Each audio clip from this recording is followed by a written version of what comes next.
I'd like to call to order the Municipality of Monroeville's regular council meeting for April 10th, 2018. If we'd all please rise for the Pledge of Allegiance, followed by a moment of silence. I pledge allegiance to the flag of the United States of America and to the republic for which it stands, one nation, under God, indivisible, with liberty and justice for all.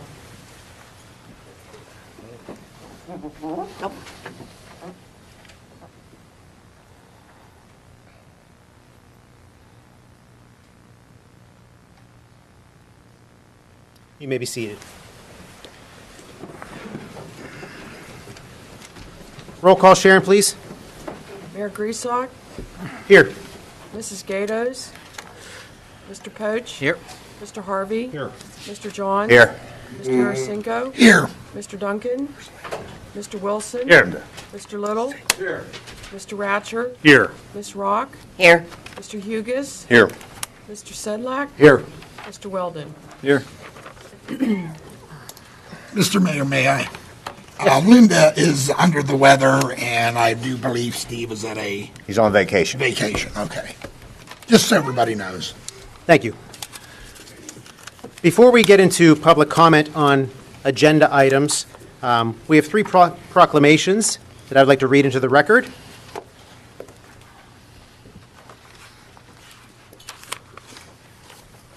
We have a proclamation of the Municipality of Monroeville, whereas Gateway sophomore student athlete Olivia Livingston has performed this season at a high level in the area of swimming.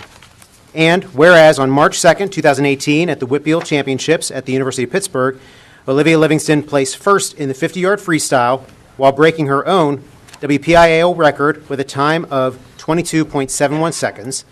And whereas Olivia Livingston also placed first in the 100-yard freestyle event at the same Whitfield Championships with a time of 49.57 seconds. And whereas on March 14th and 15th, 2018, at the PIAA State Championship meet at Bucknell University, Olivia Livingston won the state title in the 50-yard freestyle event while tying her own state record of 22.73 seconds and placed second in the 100-yard freestyle event. Now let it be resolved that I, Nicholas J. Grieslock, Mayor of Monroeville, Pennsylvania, recognize these great accomplishments and proclaim that Wednesday, April 11th, 2018, shall be known as Olivia Livingston Day throughout the Municipality of Monroeville, Pennsylvania, and I wish her much success in the future.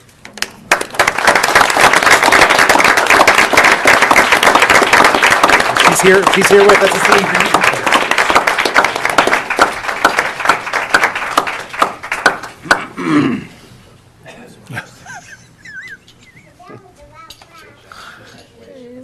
Where's Joe? Yeah, where's Joe? Joe, where's the photographer? We can get it afterwards. Nick, do we have the photographer? We can get it after. No, our guy. We have a coach here that can help. Fantastic. It'll be on YouTube, I think. Oh, I know. Me too.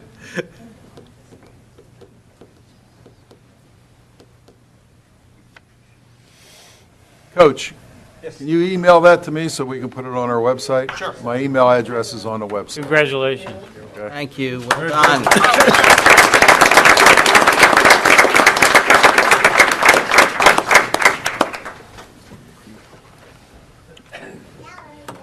Now, we may call over to the high school tomorrow to embarrass you over the announcements in the morning, perhaps, to tell everyone it's your day tomorrow.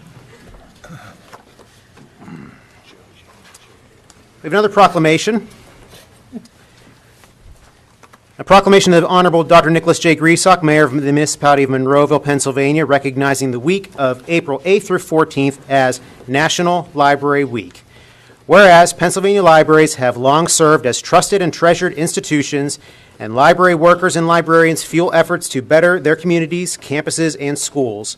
And whereas Pennsylvania librarians are organizers and information experts who, for centuries, have guided people to the best information resources.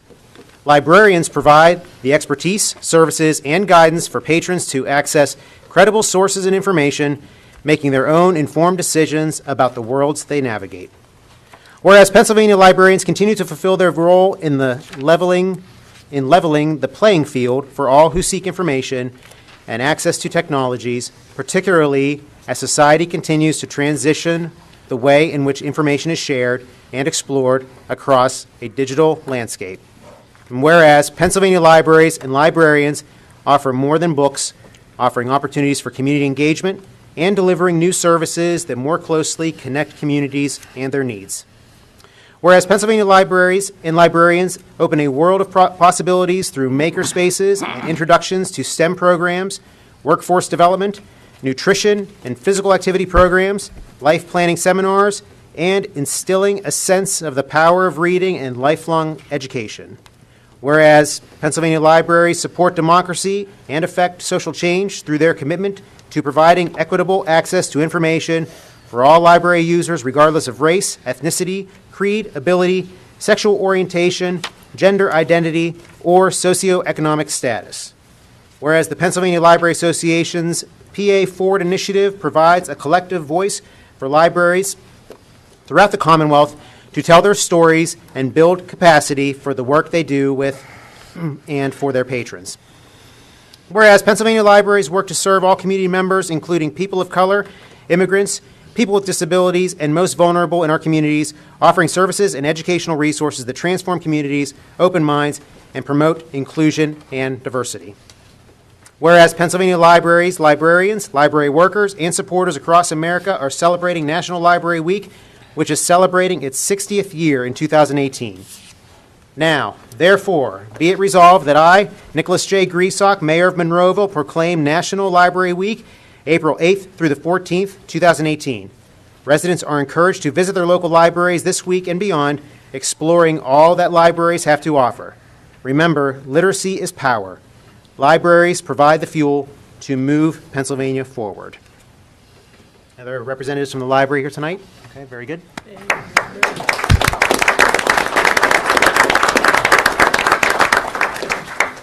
You guys didn't bring the cookies. I know, but I thought, help us out a little bit. It was cookie day today.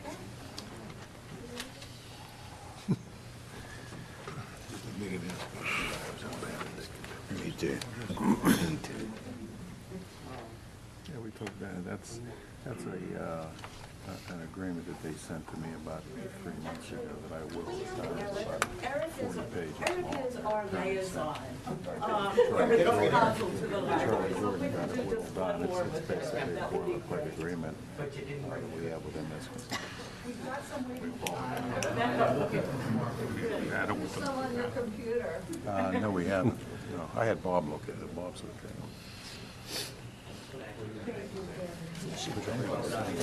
About a month ago, before the meeting last Briefly, month. because that was very well said.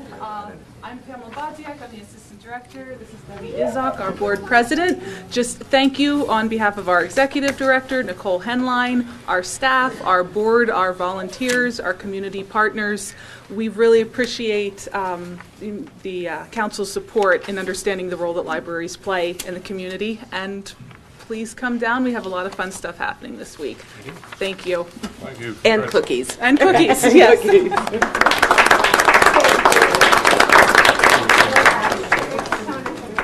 And I have one more proclamation, last but certainly not least, regarding the International Women's Club. Proclamation of the Municipality of Monroeville, whereas the International Women's Club will celebrate its 50th anniversary on April 18th, 2018. And whereas the International Women's Club meets monthly at the Crossroads Presbyterian Church in Monroeville with members representing 31 different nations. And whereas the International Women's Club was founded in May 1968 by a small group of women from abroad in an effort to connect with their new neighbors while adjusting to American living. And whereas the International Women's Club continues to provide a necessary service while outreaching to an ever-increasing diverse population and while continuing to celebrate this diversity in Monroeville and the surrounding communities. And whereas the 50 years of existence attests to the relevance and great value of the International Women's Club. Now let it be resolved that I, Nicholas J. Griesbach, Mayor of Monroeville, Pennsylvania, proclaim that Wednesday, April 18th, 2018, shall be known as the International Women's Club Day throughout the Municipality of Monroeville, Pennsylvania. Let's give them a round of applause.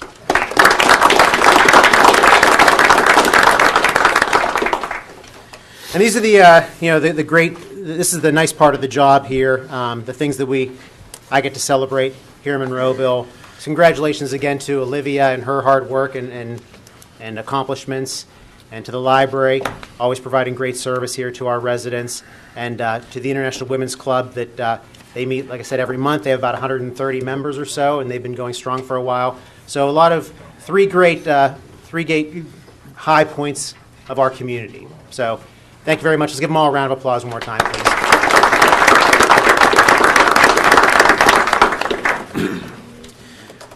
Okay, we're going to move over to public comment on proposed agenda items only. Proposed agenda items only. We had a sign-in sheet. We're going to have a 5-minute time limit, as always, with our comment period. That's an effort to keep our meetings going smoothly and efficiently. So first I'm going to call up, there's a Pamela Bodziak. That's Pam from the library. Oh, Pam, you're already here. Okay. Jennifer Hoff. Can I talk now, or when do I talk with the business? Wait. Um, Wait till that comes up on the agenda. well, we had our public hearing with that last. Do I talk with- No, this would be the appropriate time for you to speak, yeah, because it's on the agenda. Yeah. I sent an email out to all the council members. Jennifer, I'm sorry. Just state your name. Just state your name. for the Oh, record. Jennifer Hoff, sorry. Very good. I sent an email out. I'm just hoping you all had a chance to read it and would take it into consideration. If any of you did not get it, I have a copy here if anyone needs one. And then I think my dad wanted to say a couple of things. So. John Robinson. Hi. Spoke last time, and as I said, when the first meeting that we came to, it was a total surprise of where the property that was purchased, that was going to build an apartment complex across the street from their home. We were totally surprised by where and how it was going to be utilized. So, since then, we've had a chance to look the property over. We did meet with the AR Building Company, but as far as our discussions, there's really been no change as far as where they're going to put the entryway to the property. And so that's why my daughter had submitted the letter to you guys. And, This is for the development on Fox Plan Road. correct. That's, so it's, unless, if you guys have any questions, because I took photos of the property or anything like that, I can be happy to show it to you. So you did meet with the developer? With Jason. The following day, yes. Okay. But there was nothing resolved with it. Okay. So your concerns really weren't satisfied, is what you're saying? Pardon me? Your concerns really weren't satisfied in that meeting? Okay. Yeah. Okay. Is there any? Very good. I mean, My That- understanding, just so I recollect, my understanding is there's a parking problem because you're at the end of Fox Plan Road at a dead end. And you have a situation where you need to be able to park, so the entrance to this proposal could interfere with where you have to park the vehicle. That's one issue, sir. Yes, that's one of several issues, and my daughter would be better to explain that to you. Thank you. Yeah, there are a couple issues. The main issue is the parking situation with my husband's wheelchair. We did meet with Jason, and he said there could be a possible, they could come out and see if it would be possible to put a driveway in the area. However, it's with the yard size and with a ramp that hit the union. He's worked, he can't work anymore, but the union he worked for almost 20 years came out and said they would build him a ramp, and they would make him a little patio to sit outside the ramp that came out a couple of weeks ago. And there would need to be a 10-foot ramp. There would also need to be a 5-foot landing space. And it has to be up close to the front because the house is on a slope. And so it can't be down further in the yard because it'd be very difficult to get him up the slope every day, every time I park. And so the way the parking space is, I'm not sure if it's, would be possible. Perhaps it would be possible. But it has to all be taken in consideration, the size and where we would put the car, the space in the front yard. Also, a big concern for me is the direct headlights every day, nonstop, once the sun set, right into our front window. The only place we can put a bedroom, there's one bedroom downstairs, the place we're making a bedroom, and it's directly, would be in the axis of direct headlights coming right into our window all night long. People were exiting that property? Yes, from where they want to put the access road. And my dad took a picture of the headlights, and it's directly into our front window.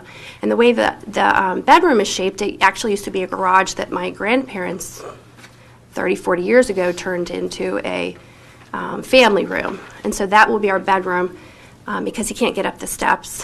And so the only place, the way the bedroom is long, and because it used to be a garage, and it's not very wide, and so the bed has to go facing the window, and that's where all the headlights will be coming in all night. And so I have a concern about that. He has epilepsy. He has over 20 tumors in his brain, and just the flashing lights all night is a concern to me, as well as just it being very, having lights coming directly into your window all night long would be a problem for me. Also, I have a concern because it's on a dead end. The Fox plan ends shortly after our home is the dead end, and then the property they have purchased.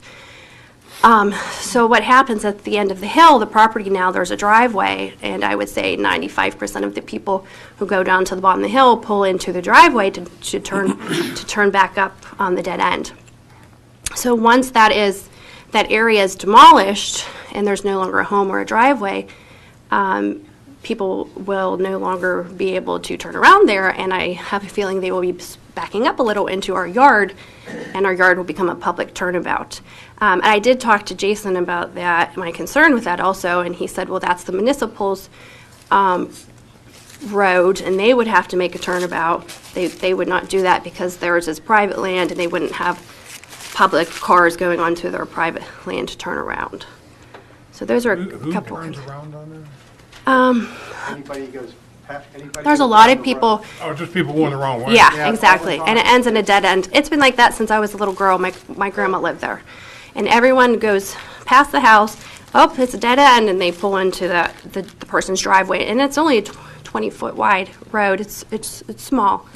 So, and also, if they for any chance needed to widen the road, which I'm hoping, he said they wouldn't, but if they did, there would definitely not be any room for the ramp, the landing of the ramp, the car, plus the area to get out of. If you've ever seen a wheelchair space, you need area on the right to get out of the car to get into a wheelchair, so.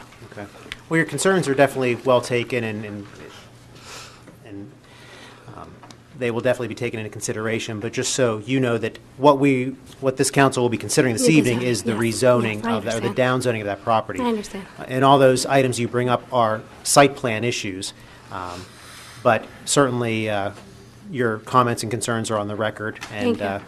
council will consider that Thank you whenever they very vote. much. Mr. Mayor, if I may. Go ahead. Just so everybody knows, I did talk to Jennifer today, and I'll hold my comments when this item comes before council. But I think we definitely have to work with the developer, but I think that some of the needs certainly need to be met, and I'll reserve more comment as that comes up. Very good. Thank you so much. You're very welcome. Welcome. Mr. Jones? Adrian Weiss. Thought you were gonna say something. Just watching that clock. Esteemed members of the council, I'm Adrienne Weiss, 1343 Tower Lawn Drive. I want to talk about the rights of way that is going on with geokinetics. That's not on the agenda right now, It is not. but we do have public comment at the end of our meeting here this evening, so Oh. you could speak about that then. Okay. Very good, then I will reserve comment till Okay. later. Very Thank good. you. I'll leave the floor open for comment on agenda items. Seeing none, we're going to close that portion of the meeting. Mayor, Mayor, Sir. Got somebody. If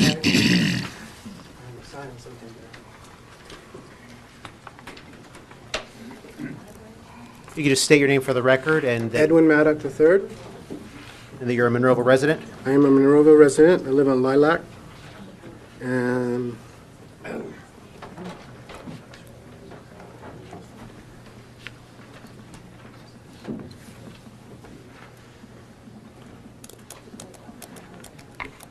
Try not to be so nervous this time from last time. You know, sir, you could stay off to the one side, because the microphone will Okay. pick you up better there.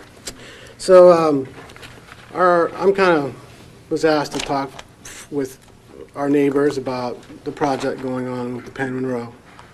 And as you all know, we're a little salty about it. You know, we're losing a lot of what we originally bought our properties for, which was the view and the sanctuary back in there. It's all gone now.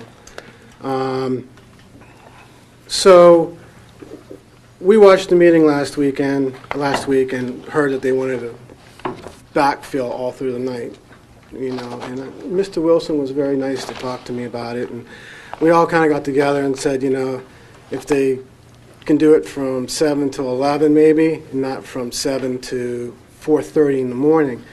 I don't know if any of you ever went down on our street and actually walked down to the property and looked at what the project is. It's right in our backyards. I mean, and they're talking about putting a 75-foot wall. And at first, this is what was proposed 9 years ago. And everyone keeps saying it was approved 10 years ago or 9 years ago. And all of us on our street got together and worked with them back then, because originally they wanted to do a wall like Coles, which was straight up, concrete, and as you all know, the Coles wall fell several times, and we were all worried about that, especially living at the bottom. If it had fallen, there would be no access to fix it, except for coming through our backyards, our houses, to get to it. So back then, you know, everyone worked with this a little bit, and they came up with a different way to do it. And instead of being vertical, pretty much vertical, they came up with a pitch like this. And it was about a 2 foot, 2 foot, 2 foot, 2 foot, 2 foot, all the way up. I think they even asked if they could come closer to the property lines. I guess there's a variance, you can't go too close to it, to allow them to have more acreage at the very top, to get the square footage they need for parking and all that kind of stuff that, you know, they were worried about back then. And all us neighbors, we were like, we'll compromise. It's not a wall dooming over us, which is very, you know, I have friends that live below Sam's Club. And you're in their backyard, that wall is just ominous, you know, it's terrible. So Paul was very nice to come out the other day and connect some of the dots for us, and very gracious, very nice. Thank you very much for all that. But what we're worried about here, this is the rendering. Oh, that's the other thing. At the meeting I was at the last time, they were going to bring up photos of what we were going to look at from our perspective. And I saw the drawings last week of it from 22, which is great, and above. But what about us? There's 12 homes back in there that have to look at this for the rest of our lives. Okay? Houses on our street sell really quick. I mean, there are a couple that people got over the listing price because there are a few people wanted them. 243, it's been for sale for a year now. You know why? It's backed up against that project. Now, they won't, I can't tell you for sure that's not why it hasn't sold. Condition, price points, things like that. But I can tell you personally, folks that have come to look at that home will see, I live right across the street from it, will come and see that house and then come over and ask me, see me working in my yard, excuse us, what's going on behind there? And I'm like, I don't know, I really can't tell you, we're not sure yet. They came in, cut everything. Monroeville didn't even know. You know, they didn't notify you guys that they were coming in there. It was a big shock. They had to be shut down. You know, what would have happened if they got together with the people behind us and just had a powwow? What are your concerns? How can we help you all? You know, we weren't asking for much, just consideration. You know? I thought they did now. Help No. me. They did not. No. Now, wait a minute. Ed, put your photograph down, or your rendering down so that This is Joe what- can pick it up. This is what was given to us at the council meeting 9 years ago. And if you could pitching- point out pitching the wall. As you can see, this is what we all had back there before. It was all green. Now it's a big mud pit. Some of that green back in there is the old wall, is the wall that they were going to build.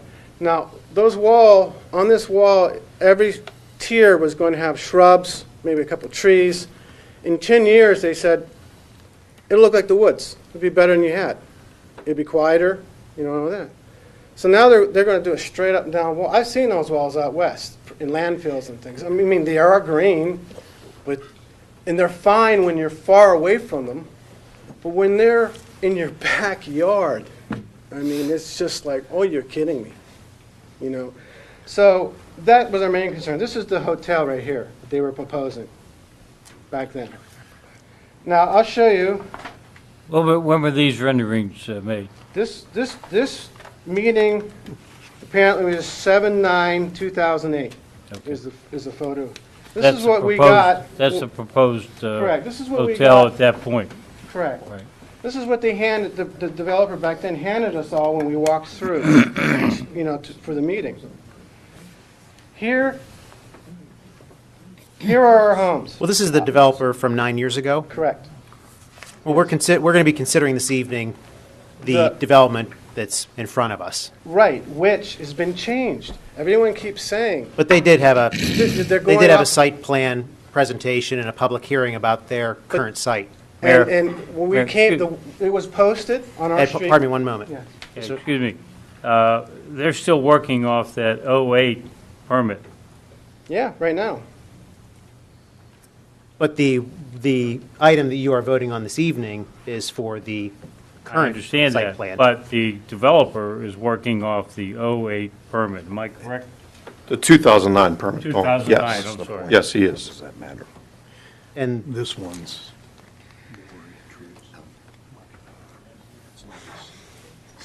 your point regarding that, though.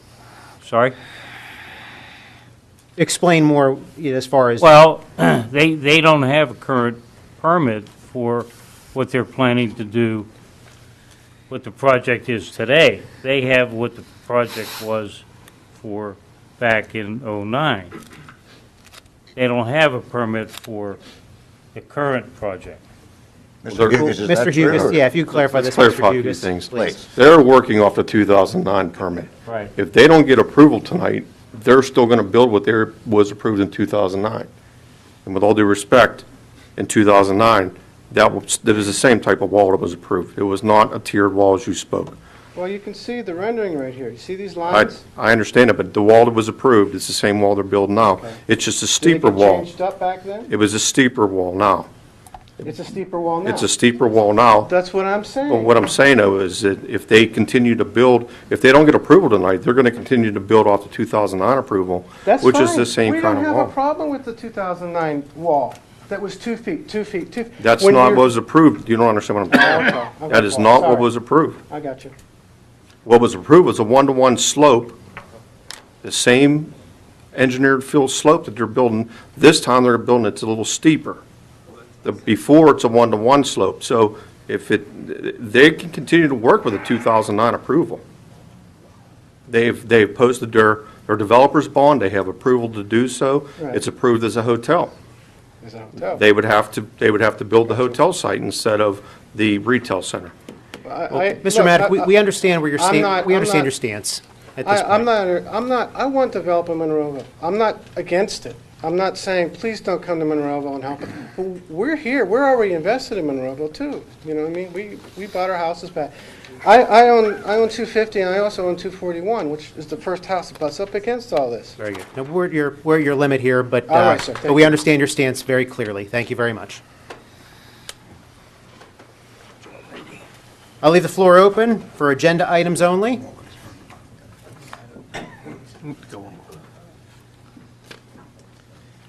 When you get up here, you can just sign in and just state your name for the record, please.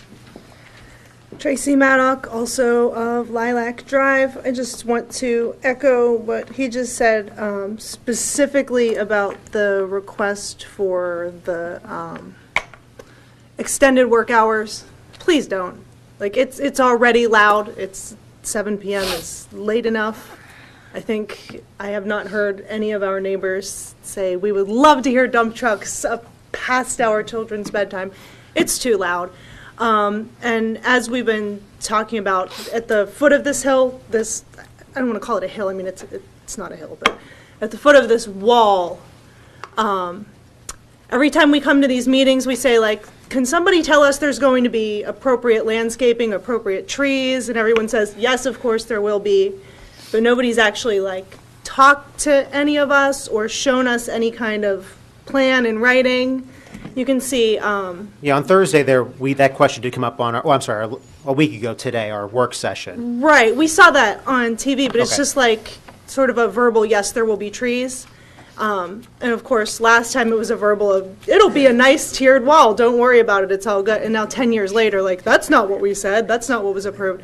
What's approved, what's in writing, what actually has to happen versus what somebody verbally sort of says is not the same. We're a little concerned that They would after have to follow 10 the years site of plan. mud pit, we don't really want any more, we don't want like mud pit and wall, that's not really an improvement. So that's, May I, Mr. Mayor? Bob, can I ask you a question? What they agreed to about the trees and the green stuff they're going to put up, that they do have to follow that since it is part of the official record? Whatever is in that approved 2009 plan, they have to follow right now. If you approve a new plan tonight, then they have to follow the new plan. Can we invite the attorney for them to come up and explain that better to everyone, please? I think if we Why could don't we maybe, do that during the- yeah, if we could maybe finish up our public comment period, That's fine. and then, Okay. but we could certainly move that up on the I think items. it's first anyway on the consent agenda. Exactly. Yeah. Very good. So I'll leave the floor open for public comment, agenda items only. Everything they were going to do. Seeing none, we'll close that portion of the meeting. I have an executive session announcement. Council conducted an executive session for personnel and litigation reasons prior to Citizens Night on Tuesday, April 3rd, beginning at 6:30 PM until 7 PM, and before tonight's council meeting at 6:45 PM until 7 PM. Council legislative action, if any, shall be taken at the April 10th, 2018 council meeting. Approval of minutes. In front of you, you have your Citizens Night meeting of March 8th, 2018, council work session of March 8th, 2018, and the regular council meeting of March 13th, 2018. Motion to approve. Second. Any changes or additions, council? We have a motion and a second. Roll call, please, Sharon. Mr. Coach? Aye. Mr. Harvey? Aye. Mr. John? Aye. Mr. Arcinico? Aye. Mr. Wilson? Aye. We have approval of our tax collections. I would So seek, moved. is there a second? Second. Any questions or concerns about the tax collections? Seeing none, roll call, please, Sharon. Mr. Wilson? Aye. Mr. Arcinico? Aye. Mr. John? Aye. Mr. Harvey? Aye. Mr. Poach? Aye. List of bills and budget transfers. Would seek a motion. So moved. Second. Any questions or additions or comments? Seeing none, roll call, please. Mr. Poach? Aye. Mr. Harvey? Aye. Mr. Johns? Aye. Mr. Arcinico? Aye. Mr. Wilson? Aye. And our payroll report. So moved to approve. Second. Any questions or comments? Seeing none, roll call, please. Mr. Wilson? Aye. Mr. Arcinico? Aye. Mr. Johns? Aye. Mr. Harvey? Aye. Mr. Poach? Aye.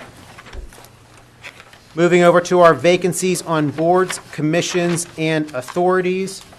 Mr. Poach, I'll start with you this evening. Do you have any? We do for the library board, request a motion to approve appointment of Dr. Singh and Mrs. Thorne. I'm sorry, what was the second thing? Mrs. Thorne. We'll do them one at a time. So, Dr. Singh then first. Yeah, Mendel Singh. so Dr. Singh, there's a motion. Is there a second? Second. All in favor? Aye. Opposed? Ayes have it. And then Mr. Poach, then, A motion to approve Mrs. Thorne for the Ward 3 post there. is there a second? Second. All in favor? Aye. Opposed? Ayes have it. Mr. Poach, do you have any more this evening? Zoning hearing board, I believe, and I always pronounce Chuck's name incorrectly. Yaskich from approval for the zoning hearing board nomination from Trotwood Drive. That is an appointment or a nomination? It is a Be a- appointment for it. So I have for a term. we have a motion for Charles Yaskinich, Thank you. I and, apologize, sir. nope, no, and then is there a second? Second. All in favor? Aye. Aye. Opposed? Ayes have it. Mr. Poach, anything else? Yes, we do. And the Police Civil Service Commission recommend approval for Mr. Leaf in his appointment. I'm sorry, I didn't hear that, Eric. For Mr. Leaf, To appoint. point on the Police Civil Service Commission. That's for the alternate term? Yes, it is. Second.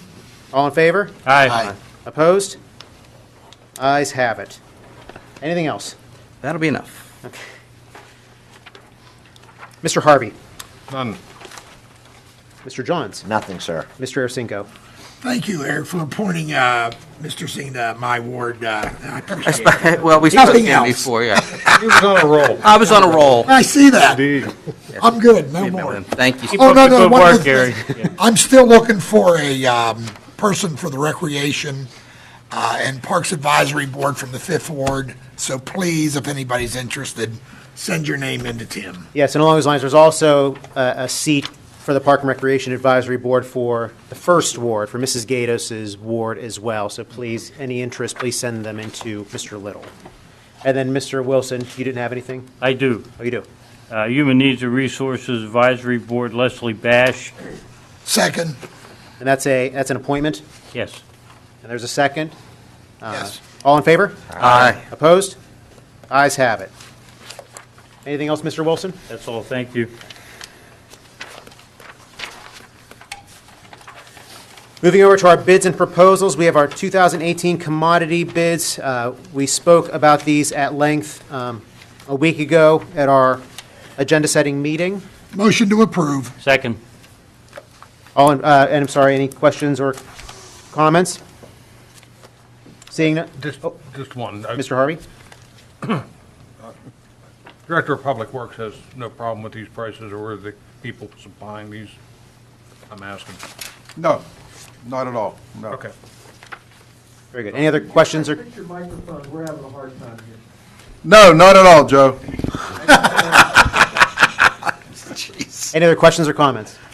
Nope. We have a motion and a second. Roll call, Sharon, please. Mr. Poach? Aye. Mr. Harvey? Aye. Mr. Johns? Aye. Mr. Arcinko? Aye. Mr. Wilson? Aye. And now we're going to move over to our consent agenda, old business, and we'll be speaking about the Penn Monroe shops. So, Mr. Little, if you would.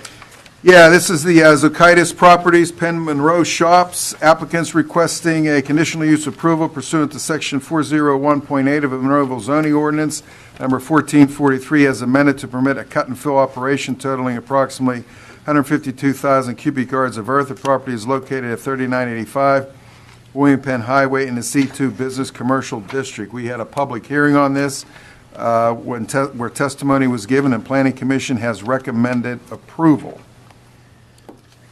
So in order to discuss this more, I would like to seek a motion and a second, ideally from council, and then we could discuss this further. Is this the appropriate place to address the residents' concern? Yes. Looking for a motion to. So I'm looking, well, You're it looking could be, for a motion to further discuss. it could be a motion to approve or a motion to deny, and even regardless of how that motion is, you could certainly vote the opposite way when the time comes. But we just need a motion and a second to get it on the table so we can discuss it. Well, Mr. Mayor, why don't we make the motion in the affirmative? That way nobody will get confused about whether it's I a think yes that's or no. that is a great idea. Which happens too often. So I would like to seek a motion in the affirmative. So move. Second. So we have a motion and a second, and then we're going to open it up for discussion since it's on the table at this point. That is correct. Very good. And Mr. Mayor, may I, wouldn't that be on both issues before us? Can we do that, Mr. Yeah, if we want to, yeah. So, Mr. Arcinko, are you making the motion for the second item as well, 17-3-ST? Yes. And Mr. Yes. Johns, you're Yes. also seconding that one Yes, as sir. well? So both items, we'll cover them both in the same time as we discuss things, and then once we actually vote, we'll make sure everybody's clear on it. Okay. Gentlemen, if you want to introduce yourselves. Sure. My name is Frank Zakaitis. I'm the property owner and the developer. This is Greg Corniotis with RF Mytall and Associates. We are the site engineer. Okay, welcome. I'd like to start, please, by addressing the comments from the resident. And I'd like to discuss the difference between the 2009 approval and the approval that we're currently requesting. I have met with a couple of the owners that are north of my property. I've not had a chance to meet these people, so I don't know them. The reason we're changing the development is that the hotel just doesn't seem to be the right fit for Monroeville at the current time. So we're proposing a retail shop with a restaurant. You've seen the plans, I'm sure. The difference on the wall, and it's really not a wall, it's still a slope. The old slope was, as Mr. Hugus said, approximately a 1-to-1 angle, which is about 45 degrees. What we're proposing is to steepen it to 69 degrees, not vertical by any means. It's the same construction technique, the same type of wall. The base of the wall is in the same spot. So it's going to be a little bit steeper. It's still going to be a tiered type of wall. The face of the wall is made out of baskets. Excuse me, sir. Yes, sir. I was under the impression it was supposed to be 40 degrees. No, that was not 40 degrees.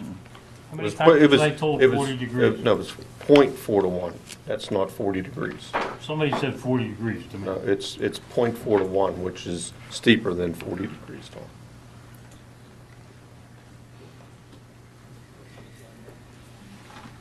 I'm not happy about that, but let's keep going. Yeah. Okay. Continue, please. Sure. The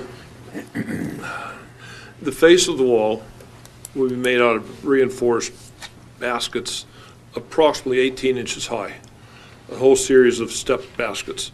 The baskets will be topsoiled, and it will be seeded with erosion control types of seeds. Bird's foot trefoil will be one of the predominant plants that you'll see, kind of like wildflowers. We're not going to put any trees on the wall. We're not going to put any shrubs on the wall. The significant difference is it's not going to be as high as the 2008 proposed slope. It's going to be much lower, about 8 to 10 feet lower. The second difference, it's not going to have a 6-story or a 5-story hotel sitting on top of it. It'll have a typical strip center. And I don't think that the closest residents are even going to see the building. It'll be blocked by the setback from the top of the slope. So basically, yes, a little bit steeper, a little bit lower, same overall position, same construction technique. It'll all be green when it's done. What does that mean in English? It's all going to be green. The grass will grow. It'll be vegetative. What about the trees that they were thinking about to give them some? To put down, to protect the Lilac Drive. There is a complete landscaping plan. We have a copy of it. Okay. Greg, We haven't maybe seen show- that yet. Okay. It was presented last week. Yes, Okay. Yeah, it's, Well, I must have been taking a nap then. yeah, it's But I have another issue. Yes, sir. You basically said that they won't be able to see the building. And that's not their issue. Their issue is looking out their backyard to that pile of dirt. Well, the pile of dirt's pretty bad. I'll tell you that. I'm Well, working there. they know that. That's why they called me. I understand that. The pile of dirt will go away. It'll turn into a green grass landscape slope. And there is a significant amount of new plantings proposed. Where are we at, Herb? Sheet LP1. Where are we at here? Where are the If you trees? can, orient us real I'm quick. sorry. So where's, Oh, there you go. show Cool. 22 for the sake of the Rob. people watching. Business 22 Nice. is here. All right. It'll be different trees that'll be set so that they're staggered. Greg, show them where the rear properties of. The rear property is here, it juts out. Right. It's also over Right. through here. Is this all trees, these lots? These and through here, Yes. yes, this is right up along the property line. We didn't push it back because we have a bioretention pond Right, and a right. detention basin here as well. These trees here will be growing to maturity to a higher profile. Initially, what size are the trees you're putting in? As I mentioned last week, somewhere between 4 to 6. Right, what kind of trees will they be? Those are going to be pines. What kind of pine? We can specify that, Mr. Blue spruce? Those aren't pines. We, Well, that's true, spruce, that's true. it- They're of the conifer. I like to plant a mix of evergreens. They won't be 4 feet, they'll be 5 to 6. And I like something that the deer don't feast on. How long does it take for those 5 to 6 foot trees to mature? Oh, they'll grow several feet a year once they take hold. And those trees, Joe, if you could show the image one more time. So the trees that you're outlining, those are right off the parking lot. So that is at the top, that is not on the slope. No. This would be more towards the toe of the slope. That's at the So, bottom. by so the base. trees are on the slope? No, They're they're at the in bottom front of of, the- they're in front of it. They're at the lower elevation. Okay, very good. They're right at the end of these folks' property. that's right. Is that what you're saying? No, it's onto our property. Right, but I mean, it's at the end of your property, at the beginning of their. That's correct. Yes, okay. Okay, that makes There's- more sense. You can see there's, gosh, got to be 50 or 60 of them. Well, it looks like more than 50 or 60 here. I'm not going to sit here and count all those dots. So if you could, one more time, so point to where your property ends and the residence below. Right where my pencil is. Okay, now where is the top of the slope at? The top of the slope would be right where the guide rail is Okay. depicted. Okay, understood. And then their homes don't show on here. This is their natural tree line that you see this squiggly line. Where's their backyard? Their backyards are well over here. It's off the plan. And their houses are even forward of that. Council, any other questions for these two gentlemen? I do. I'd like to have Mr. Murdoch come up and take a look at this, and can we do that? It's your call, Mr. Wilson. Ed, come on up, please.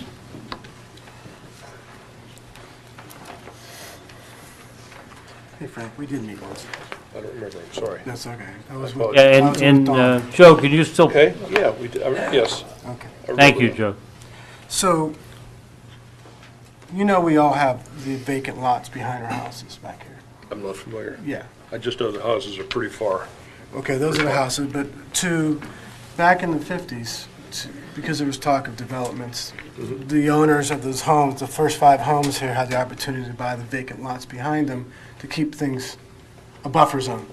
Sure. So not only do they own the homes, they own the vacant lots behind them. So this is the first time we've seen, I mean, you know, I would appreciate it if someone would have just come and spoken with all of us and getting our opinions. Well, my phone number's on the sign. Well, that's not our job. You could have called me if you had questions. You're coming in to do a big project like this. You come on and dot all the T's, talk to everybody, make sure everybody's on your side. Okay. Yes. So I see, you know, you're talking about 4 to 5 foot trees, which is great, I said 5 to 6. 5 to 6, against a 75-foot wall. I mean, I know you can get 12 to 16ers with bigger footprints. I know they're more money. I think it's a But- 56-foot high wall, or slope, 56-foot high slope. All right. What size do those trees typically go to in maturity? Like how high would they get?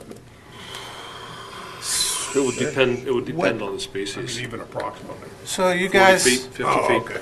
at your last meeting, They're said not dwarf trees. this was going to be employee parking. Is there a fence back here? Yes. Okay, so when they leave at midnight, late at night, they're the ones who are going to be leaving last, and they shut their doors and turn their headlights on. You know, we're right here. Feet over your house. The elevation difference, not to contradict you, but will be way above Well, your line of sight. so you're saying that hill is higher than the parking lot's going to be? No, The actual slope is higher than the parking lot's going to be? No, the parking lot is at the top of the slope. I'm not saying they're going to come, well, our house, we're higher than the people across the street from us. Okay. So we basically, when I look out my front window, I look between Don's house and Doris's house right at that pit, and right, I can see the Golden Corral sign now, the sheet sign, the hotel sign. You never used to see that before, you know what I'm saying? So that's why I'm saying, you know, a nice blockage to protect us would be great, even if it is greenery or trees. Well, what we are showing on our plan here at the top, there will be from the edge of the guide rail to the slope, or the parking lot, there will be low-level plantings there. So that would help to defer the direct traffic. Look, gentlemen, I'm not against you guys, you know, I just want everyone to be, you know, on our street to be happy as well. I'm looking forward to development in Monroeville and things like that, but we have to be considerate too, because we're here too. Thank you. You know. Understood. Now, as those trees develop, and some aren't going to develop, some will have to be replaced from time to time, is that correct? Yes. And you'll be willing to do that? Yeah, we take care of it. Of course we do. Okay. What they're asking for is, they want to be good neighbors, and they're asking you to be good neighbors too. I understand, sir. And so if we could find a balance where everybody can be good neighbors, I didn't want to say happy, I said good neighbors, then we can find a way to make this work. Well, we've done what we thought we should do, and that's we're having a slope that's going to be green. It's going to be seeded properly. It's going to grow nicely. It's fertilized. We have 50 or 60 evergreens for screening at the base, at the lower level. We take care of our properties. We maintain them. From what I can see, you're doing everything to be a good neighbor. Yeah. Well, council, we have a motion and a second for approval. I just have a question before you go to vote. Mr. Harvey? It would be to Mr. Ratcher, I guess. If, for some reason, and let's just use the headlight thing as an example, that turned out that it wasn't blocking the lighting and was really interfering or intruding on the residents down below, is there a way we can insist that they put like a small privacy fence up, or once we approve this, it's over? Well, once you approve it, it's difficult to get the developer to do additional things if he doesn't want to. Well, can we apply a resolution to that then? If you want to impose conditions, you can impose conditions on the approval. Maybe we could put a slatted type of fence across there. It wouldn't be that hard for us to do it. That's what I'm looking for. Yeah, exactly. And put something across there that's more opaque. I wouldn't want to make it solid, but it could be every other. At the bottom of the slope. No, at the top, right at the parking lot. Employees parking lot. So the headlights don't shine over. Oh, I'm sorry, yeah. But I'm certainly not opposed to that at all. Happy to do it. And then a question also to Mr. Wilson. Is that consistent with then, I know you met with a number of individuals before that as well, too. Is that consistent with their wishes? I think at this point, I think Don is, I don't want to say he's completely satisfied, but I think he's okay with what you're proposing. And they have not seen the rendering. Well, the rendering to show the trees, but they haven't seen where you're going to plant, I don't know, is it crown vetch or something like that too? It's real similar, but it Yeah, has more flower. to protect that, yeah. Yeah, it's a related species. Yeah. Mr. I Ratcher, can't speak for them, but I'm looking for a... would we have to amend that motion to put that fence in? Yes. You would, Not yes. happy? Let's just get so, okay, council, we have a motion and a second. However, there is now a new condition that we will add. That'd be condition number 18 of the site plan. And it would say, unless you want it to read differently, applicant agrees to install fencing at the top of the slope to mitigate light and glare from vehicle headlights. Good enough. So that would be for the site plan, which is the second motion, which is 17-3-ST. Correct, that would be item 18, Very condition 18. Okay. So do we have to withdraw that first motion, or can we go with it now? Why don't you just With make the a new, amendment. why don't you withdraw the first one and then make a motion I'll to withdraw. approve as amended? Okay. So, But, And then I'll go for approval of the amendment. and so, right, but let's start, we're going to start with the first one. The first item, which is 17-1-3, which is the conditional use for the cut and fill operation. There was a motion and a second. Correct. The conditions are the same. So, roll call, Sharon, please. Wait a minute, I don't understand what we're voting on here. Are you withdrawing that motion? He's withdrawing the second, number 2, The second one. 17-3-ST. We'll get to that. But we'll get to that in a The second. conditional use hasn't changed, Ron. Item number 1 stays the same. Okay. Item number 2 is the one we're doing. I have it, I got it. So we're going to be voting on item number 1. There is a motion and a second for the affirmative for this agenda item. Roll call, Sharon, please. Mr. Poach? Aye. Mr. Harvey? Aye. Mr. Johns? Aye. Mr. Arcinigo? Aye. Mr. Wilson? No. So now we have, we did have a motion and a second, which has been removed. However, there now is a new. Motion with the, a new amendment. second. To approve To approve. A motion and a second to approve with that additional with the amendment. amendment, item number 18. Motion and a second. Any other questions or comments, council? No. Motion is there, so roll call, Sharon, please. Mr. Wilson? No. Mr. Arcinigo? Aye. Mr. Johns? Aye. Mr. Harvey? All right. Mr. Poach? Aye. Thank you. Approved, the ayes have it. Good luck. Good luck with your. Hold on, I'm not finished. You're not finished. Well, this item we already voted on. and- No, we still have to talk about the time limits. That's in That's- we're coming- resolutions. Yeah, It's we'll in the get to that, Mr. resolution. Wilson. Pardon me? That's a different item, and we'll get to that. That's on We the will. agenda. It's Yes, in the sir. resolutions. It's a We haven't resolution gotten for this to it evening. All right, Yeah. thank you. Thank you. Good luck. Thank you.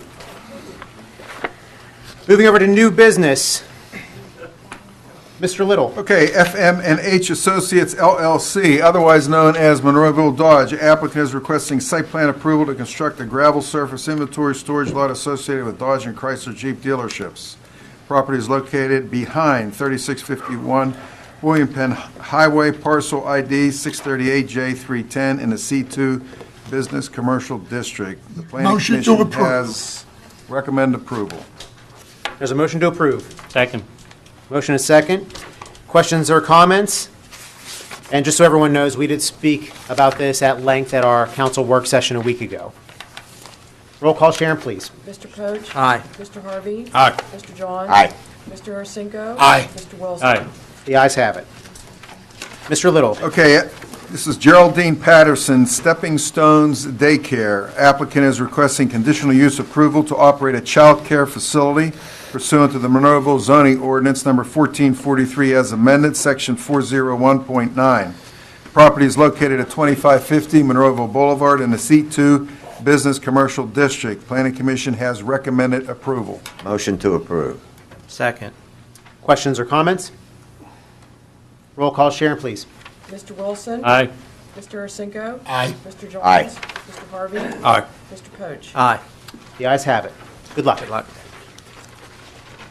Moving over to item number 3, Mr. Little. Okay, item number 3 is AR Building Company Incorporated, the Fox Plan rezoning. Applicant is requesting to rezone 4.67 acres of property, currently zoned C2 Business Commercial to R5 Multifamily Residential. The properties are located at the end of the Fox Plan Road and are identified as parcel 856P331, 856P339, 857A82, 857A78, and 857A72. Planning Mayor. Commission has recommended approval. Mr. Mayor, may I? If we could seek a motion and a second first, then we could discuss it. Well, I'd like to make a motion to table this item then. There's a motion to table. Second. There's no discussion with the tabling. Roll call, Sharon, please. Mr. Poach? Excuse me, I have a question. There's a motion to table. Question on this. Continue with the roll call. Mr. Harvey? Aye. Mr. Johns? I don't know. I don't know what else to tell you. Abstain. I'm staying because I don't know what's going on. Mr. Arcinigo? Aye. Mr. I wasn't Wilson? here last week, so I'm sorry. Three affirmative. Now, Mr. Mayor, The may I? ayes have it for a tabling. Right. Yeah. Now, Mr. Ratcher, after our discussion here, since we're at a voting meeting, we can remove it off the tabling if, get some of the questions resolved for these folks over here. Is that possible? You mean, can it be reconsidered Reconsider, yes. at another meeting? No, I meant at this meeting, since we're at a voting meeting. I don't believe so, no. Okay. Well, why don't we have a discussion then? Then if I can just say this then, Mr. Mayor, and the reason I requested the tabling, as you hear, the residents are not happy. Apparently, you all did meet, and this is, they're my ward, if you will, and I'm very concerned with their issues. I would like to set a meeting up between you folks, Jason, whoever, and these residents and myself. Anybody on council certainly welcome to join us, and that's the reason for my tabling. I think they have issues that have not been resolved. You heard what they said, and that's my reasoning for the tabling, and I hope you're open to meeting. I'll meet as soon as it's humanly possible for all the above. The item has been tabled. We're going to move over to motions. Mr. Little. Does that gentleman get to talk or No. Sorry, Jason, it's been tabled. Okay. I'm not allowed to make a comment? Procedurally or not, we Okay, apologize. Okay. We did discuss all these issues, and they were... Obviously, it didn't resolve, so We can reconsider it next month. Okay. Thank you. Motions, Mr. Little. Okay, we have 6 motions this evening. The first 3 are on installing streetlights. Number 1, a motion to install a streetlight at Gulf Ridge Drive in Old Frankstown Road on pole number 12076272355. Motion to approve. Second. Questions or comments? Roll call, Sharon. Mr. Wilson? Aye. Mr. Arsenko? Aye. Mr. Johns? Aye. Mr. Harvey? Aye. Mr. Poach? Aye. Second motion, a motion to install a street light at Old Frankstown Road near the fire hydrant at pole number 12074272331. Motion to approve. Second. Let's get on with this. Questions or comments? Yeah, I don't know, I didn't get down there to look at every one of them. I don't know if this one's needed, but I plead guilty. I didn't get down there to look at it. Well, there is a motion and a second. Roll call. Roll call, Sharon. Mr. Wilson? Aye. Mr. Arsenko? Aye. Mr. Johns? Aye. Mr. Harvey? Aye. Mr. Poach? Aye. The ayes have it. Mr. Little. Okay, item number 3, a motion to install the third street light at Old Frankstown Road in Carriage Drive on pole number 12072272333. Is there a motion? So moved. Second. Questions or comments? Roll call, Sharon. Mr. Poach? Aye. Mr. Harvey? Aye. Mr. Johns? Aye. Mr. Arsenko? Aye. Mr. Wilson? Aye. Okay, item number 4 is a motion to approve the agreement with MS Consultants Incorporated for the performance of engineering, architectural, and planning services for 2018. So moved. Second. Questions or comments? Yeah, I have a question. Mr. Harvey? Little, is this standard services that we get every year? Yeah, this is basically what it is. It's a memorialization of the services that our outside engineering firm provides for us. It's approximately a 12-page contract document. Mr. Ratcher has looked at it and does not see any problems with it. I've looked at it. From a managerial perspective, I don't see any problems with it. It just memorializes what any outside engineering company performs. So if Mr. Hugus needs an outside engineering company, these are the people he would see. That is correct. Any other comments?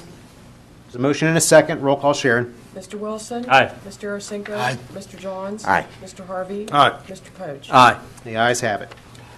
Okay, motion number 5, a motion to expend $189,700.80 from the Asset Seizure Fund for the public communication equipment.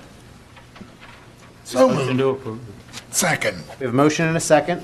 Questions or comments? Just for everybody's information, I believe this is all going towards the new police mobiles and portables. That is correct. That's correct. Roll call, Sharon. Mr. Poach? Aye. Mr. Harvey? Aye. Mr. Johns? Aye. Mr. Arcinico? Aye. Mr. Wilson? Aye. The ayes have it. And Mr. Little. Okay, item number 6 is a motion to authorize to advertise for the part-time general clerk and open records office or assistant. We discussed this to some degree at last month's meeting. It should have been on the agenda at the work session we had last Tuesday. That was an omission, and I have discussed this with several council members, and I asked them if they can put it on the agenda, and it is before you. Motion to approve. Second. Questions or comments? Roll call, Sharon. Mr. Wilson? Aye. Mr. Arcinico? Aye. Mr. Johns? Aye. Mr. Harvey? Aye. Mr. Poach? Aye. The ayes have it. Moving over to our resolutions. Mr. Little. Okay, a resolution adopting the Penn Monroe Shops sewage planning module. This was canceled by, this resolution was tabled at the March 13th, 2018 meeting. Why did we table it? I don't remember. Is It there was a, tabled because the site plan was tabled. Oh, okay. So it has to be on the table. Motion to approve. well, we're going to motion, we have to make a motion to take it off the table first. Oh, okay, I'm sorry. Motion to take it off the table. Second. Roll call, Sharon. Mr. Wilson? Aye. Mr. Arcinico? Aye. Mr. Johns? Aye. Mr. Harvey? Aye. Mr. Poach? Aye. The ayes have it. Now, Mr. Harvey, would you like to, Yeah, motion to approve. Second. questions or comments? Yeah, now this is for what, till 4:30 in the morning, allow them to do that? No, this is a sewage this is planning. sewage module. Oh, I'm sorry. We're getting there, guys. Oh, I'm sorry, I'm We're sorry. getting closer. We're getting there. I'm jumping We're up on it. I, you should talk, Tom. Okay, so there's a motion and a second to approve this item. Roll call, Sharon. Mr. Wilson? Aye. Mr. Arcinico? Aye. Mr. Harvey? Aye. Mr. Poach? Aye. The ayes have it. Now we have an item that everybody's been waiting for. Okay, with bated breath. Number 2, a resolution amending the work hours for the site plan application number 173ST of Zokitis Properties LP concerning property located at 3985 William Penn Highway. I spoke with Councilman Wilson today. I put in some additional language in this resolution, which gives council the authority to revisit this issue if indeed they want to. Right now, the hours have been changed from 7 a.m. to 11 p.m. However, council can revisit this issue if they wish, as language it is stated in, I'll read it. However, municipal council has the option of revisiting the aforementioned permitted hours if residents on Lilac Drive deem necessary due to noise and related disturbances. Sir, you're not going to have to go to council to do that. If Paul tells me that the neighbors are complaining and it's too much noise, we'll stop. I don't want to bother anybody. It's Well, that easy. we just have to have it. I understand that. legislative. That's nice, it is. You know, That is, that's good. Look, I'd like to try it. I think it'll be fine because it's far enough away. No worse than a truck driving down the highway. I don't know, But if it's a problem, we'll stop. the thing I worry about is the truck coming in The tailgate. 22, I know. backing in, and I know. the tailgate Bang. slamming when I know. it's empty, and it's gonna echo down through that valley. They got the beepers going, and I agree totally. If it's a problem, we'll stop. If it works, that's okay, but if I don't think people it's gonna work, but Well, folks, if we could get a we hear a motion on complaint this- from them, and Mr. Harvey, Mr. Harvey, if you could, if we could just get a motion and a second, then we could I discuss make it a motion further. to approve. Second. There's a motion to approve and a second to approve, and I'm sorry, Mr. Harvey, if you would like to I comment just more. was telling him that if we get a complaint from the residents back there, then then call me. We don't want to bother people. Any other questions or comments, council? I think I'd rather not change it at all. We have it stops at 7. That's what we heard from these folks as well. Both. Is that consistent with your meetings, Mr. Wilson? Well, my last meeting with them was, they were willing to be good neighbors and let them go till 11 p.m. However, it wasn't the 4 a.m. has that changed? Ed? Good with 11 p.m.? If, Hold on. It's, We're I don't understand this. to speed up this process of possibly getting this done faster, so we don't have to get back to our lives. You know what I mean? We talked with Mr. Wilson, and we said, we'll give it a try, till 11. Okay, That's till all I 11 asked. o'clock. Yeah. That's all I asked. And if it turns out to be bad, then... We can change it Yeah, immediately. we're they're not willing to trying to do be that. augurs here. We're trying to, No, I didn't realize it, too. Right. But I appreciate it. Thank you so much, sir. Thanks for being a good neighbor. So we have a motion and a second for the work hours to be from 7 a.m. to 11 p.m. Roll call, Sharon, please. That's with the condition that we could stop. That's with the condition that we could change it at any time, and the developer certainly is willing to do that. Mr. Poach? Aye. Mr. Harvey? Aye. Mr. Johns? Aye. Mr. Arasenko? Aye. Mr. Wilson? Aye. The ayes have it. Thank Luck, you. gentlemen. Thank you for cooperation. Okay, resolution number 3, a resolution exonerating the real estate tax collector from collection of uncollected taxes for the year 2017. I believe that figure is approximately $195,000, and that will, at the end of this year, that will go into the delinquent silo, so to speak. So moved to approve. There's a motion. Is there a second? Second. Motion and a second to approve. Any questions or comments? This is just a housekeeping announcement. I mean, we do this each and every year. And as Mr. Little said, that does, and this is for the audience and those listening at home. They don't go into the delinquent. Right. We still collect it. We can still go They'll after still the get tax. collected, just may take a little longer. Any other comments, council? Roll call, Sharon, please. Mr. Wilson? Aye. Mr. Arasenko? Aye. Mr. Johns? Aye. Mr. Harvey? Aye. Mr. Poach? Aye. Moving over to our ordinances, we have one, and that would be Mr. Ratcher, please. An ordinance amending ordinance number 1443, the Monroeville zoning ordinance as amended, to insert specific regulations relative to drive-in restaurants. And this is the concept of creating a bypass lane so that people aren't held up when they're trying to leave the establishment or park there with the queue that's at the drive-through window, so. Motion to approve. Second. Questions or comments? Seeing none, roll call, please. Mr. Poach? Aye. Mr. Harvey? Aye. Mr. Johns? Aye. Mr. Arasenko? Aye. Mr. Wilson? Aye. The ayes have it.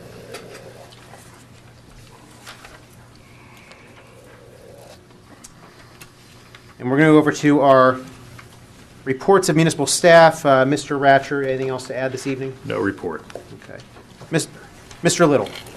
Okay, I have 3 items underneath my report and one that isn't on there. The first is we received a letter from the Allegheny Land Trust. Joe, you want to put up the picture? The Allegheny Land Trust is, what they are doing is they are submitting for a grant application to the Pennsylvania Department. Wrong picture, Joe. I like that one. They are submitting to the Pennsylvania Department of Conservation and Natural Resources requesting reimbursement of expenses associated with purchasing, there you go, 30 acres on Mosside Boulevard in Monroeville. The attached map, which everybody is seeing, is going to be purchased possibly at a sheriff's sale in 2018 and dedicated for permanent green space. The property is adjacent to the Allegheny Land Trust Mosside Slope Conservation Easement, which is across the street. Everybody can probably see that sign as they're driving north on Mosside, that is a property that's in preservation with the Allegheny Land Trust. It's owned by Monroeville and includes unnamed tributary to Turtle Creek. Protecting this land will help to buffer sediment from the adjacent highway and could help Monroeville meet MS4 compliance. Therefore, the primary public benefits of this green space is water quality, stormwater management, and maintaining the scenic character of this wooded valley corridor in an otherwise urban municipality. So they are submitting for that, to be reimbursed for that and purchasing that, and I think that is a good thing for the municipality. Okay, item number 2 is Home Rule Charter referendum questions. As most of the public knows, we had referendum questions dealing with our Home Rule Charter in the general election this past November, and we're also going to have 5 questions coming up on the ballot at the May primary, and I'm going to briefly, very briefly, go through the 5 questions. Number one will be dealing with ordinances and resolutions. Currently, in our Home Rule Charter, it states that we have to advertise ordinances after they are adopted. The Pennsylvania law says that you have to advertise them before in between no later than 60 days, no lesser than 7 days before it's considered by council. In order for that to be commensurate with Pennsylvania state law, we are changing that in our home rule charter. Or excuse me, it'll be on the ballot for that to change. A second question on there has to do with the capital improvement program being adopted by ordinance instead of resolution, which would make it by law.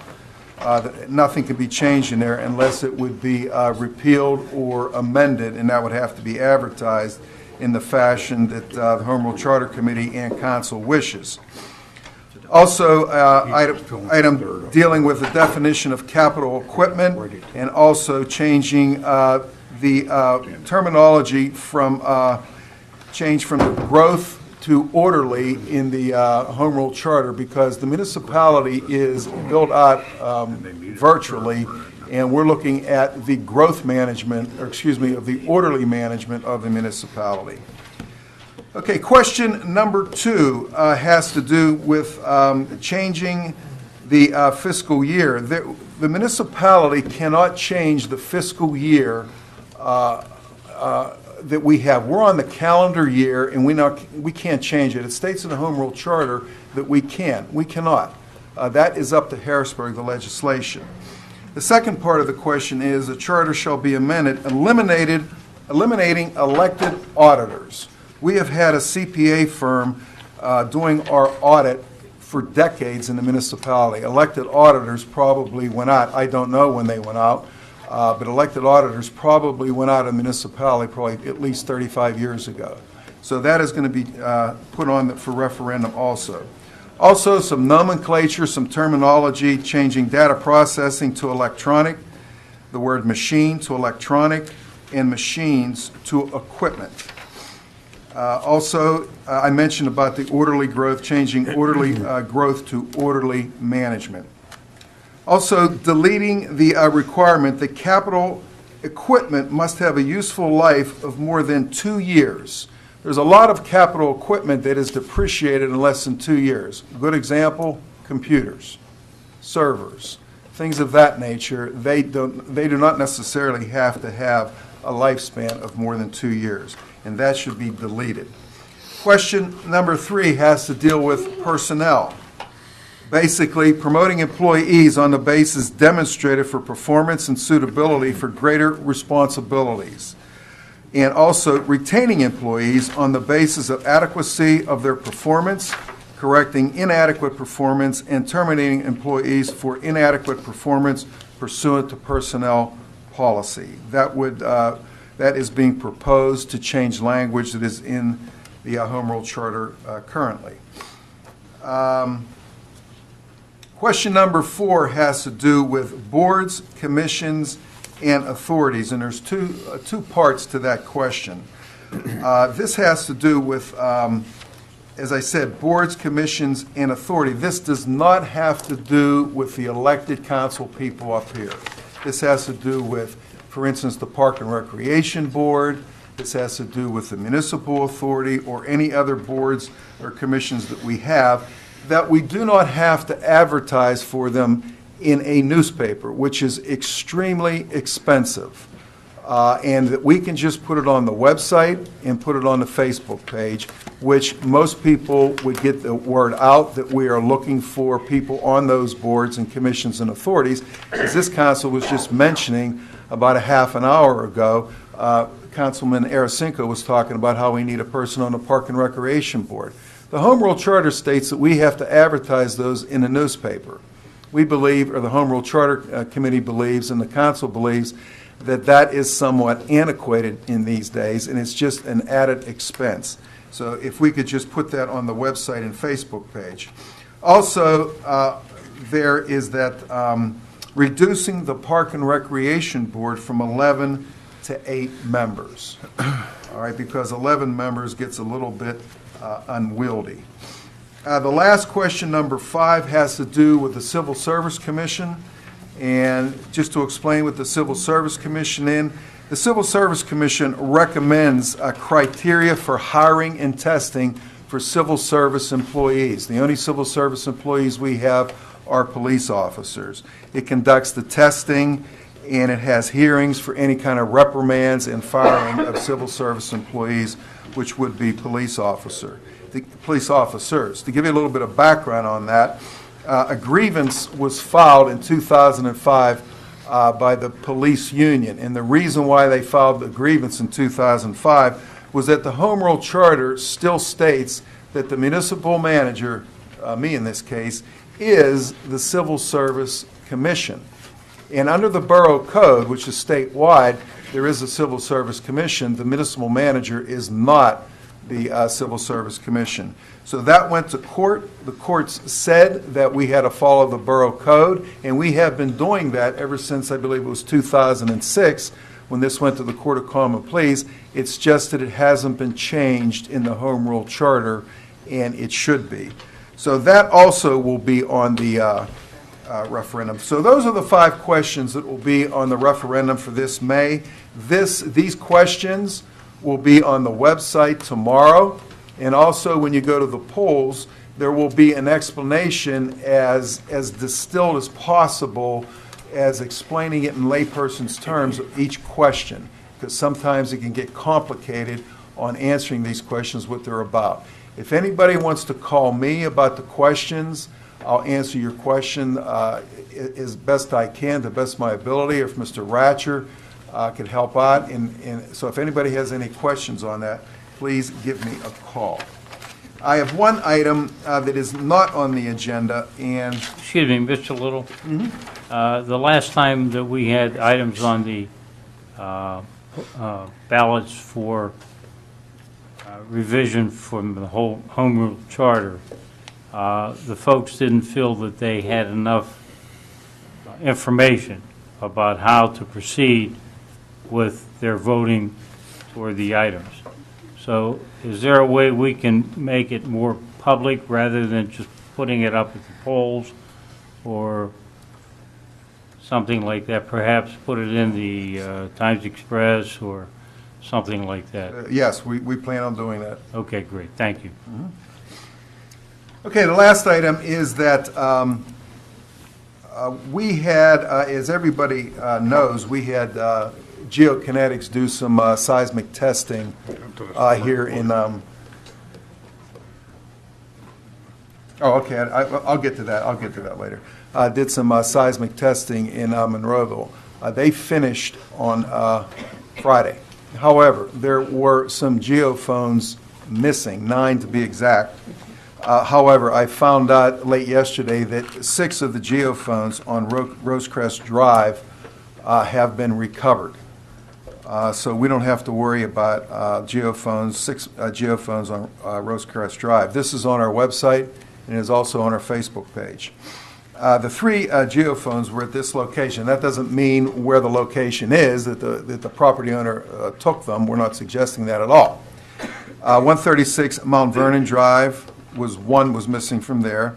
259 Young Drive and 1475 Madden Drive. Geokinetics is offering an amnesty if they are returned to those locations and call the 800 number that is on our website or Facebook page.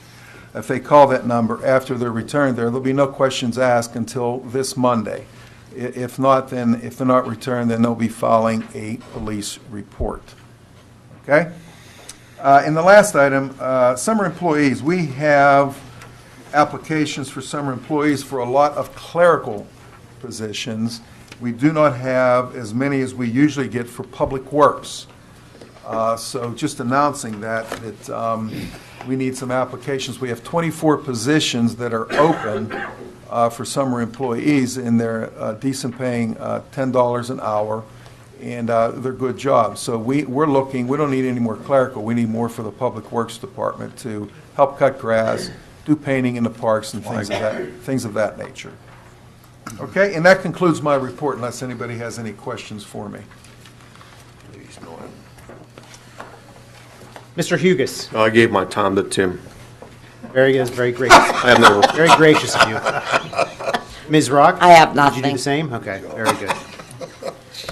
Okay, and we're going to open up the floor for public comments On any municipal item, we are going to ask for a 5-minute time limit. This is for residents only. The floor is open.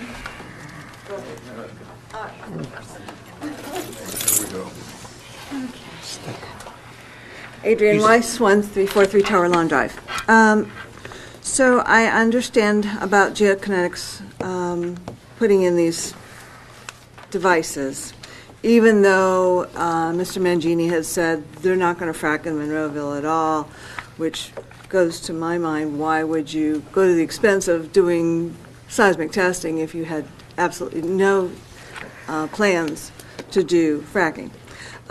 What bothered me most about the most recent things I've read was that they're putting those devices, those phones or whatever they are, in grass that belongs to the people that live in those houses without their permission. Well, they're placed in the right-of-way.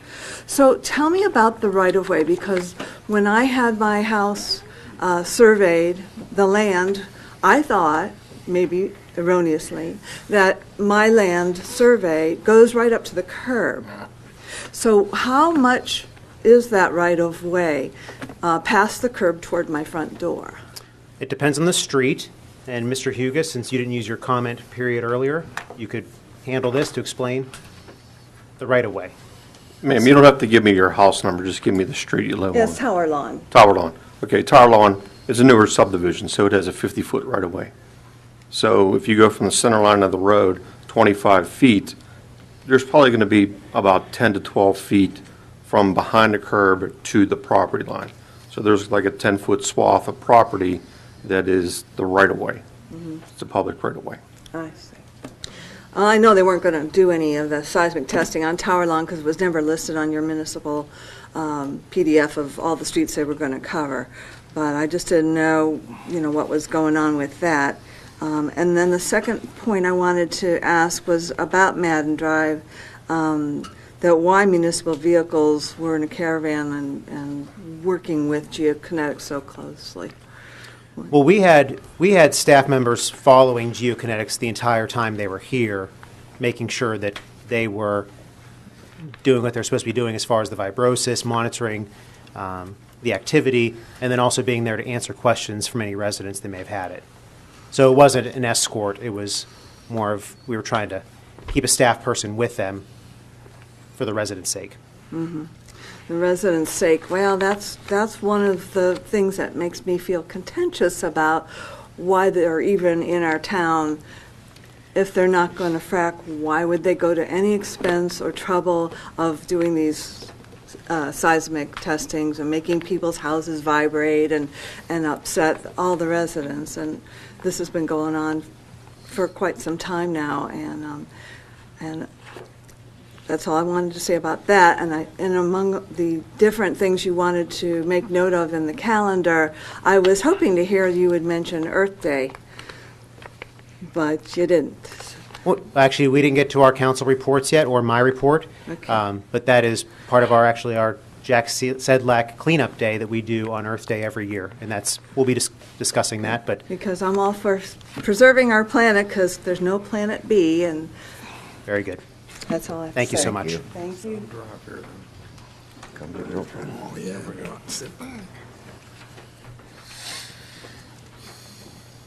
Do I need to sign? Yes, please. And state your name for the record. Lois Stromhiller, Monroeville. I'm going to go real fast here. I wanted to start out by, and I hope you won't deduct me for my time here.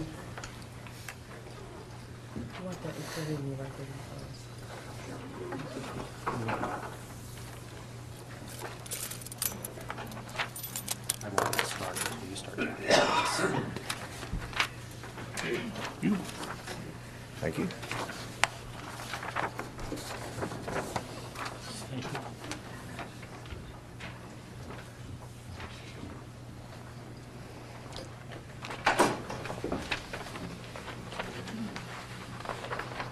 I also wanted to, whether or not I'm sure that the eye in the sky will pick that up the right or wrong way, stop legal notice. And I'm picking up from whence we left off on Citizens Night.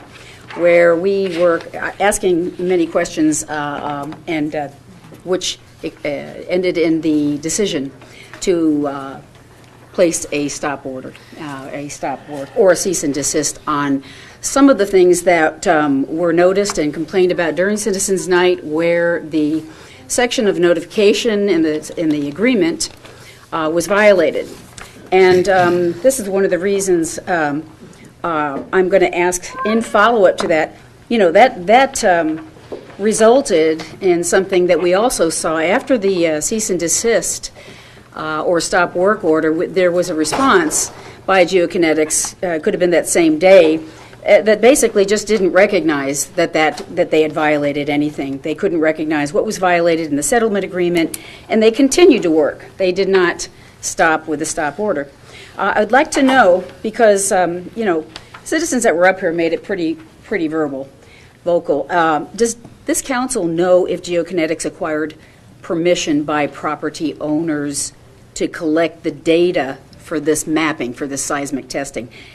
If they didn't, how can we be assured that the data that they were collecting doing this seismic testing would be illegally obtained? And how can we be sure that it would be eradicated, redacted from what they collected?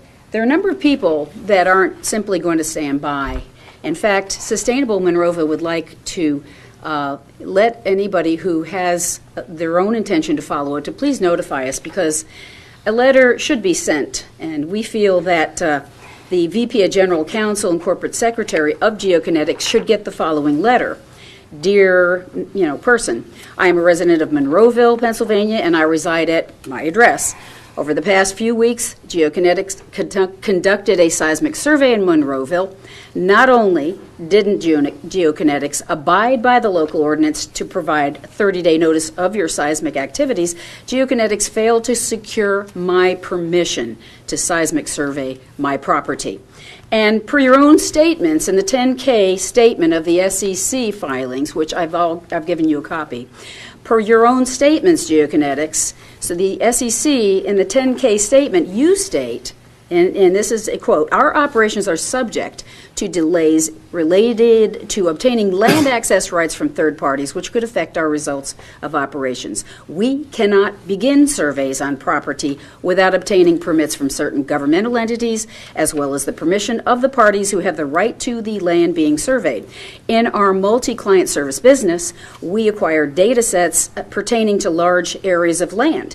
Consequently, if we do not obtain land access rights from a specific landowner, we may not be able to provide a complete survey for that area. The failure to redact or to remove the seismic information relating to mineral interests held by non-consenting third parties could result in claims against us for seismic trespass. And of course, there is a link to that direct statement online and the internet. Going on with this letter, you're going to tell them, if you're going to send this letter, and you can contact us if you would like to, you're going to say you didn't obtain permission from me to survey my property survey. I now demand that Geokinetics take action to redact or otherwise remove the seismic information related to my mineral interests. As you note, to do otherwise would subject you to claims against you for seismic trespass.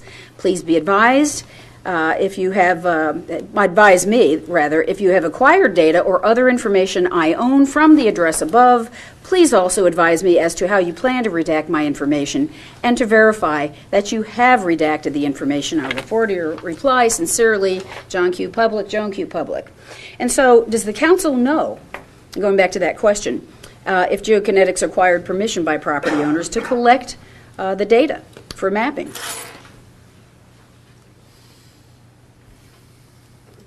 Why don't you go through your questions and comments, that way we can answer them all. Okay. Give you your 5 minutes. All right.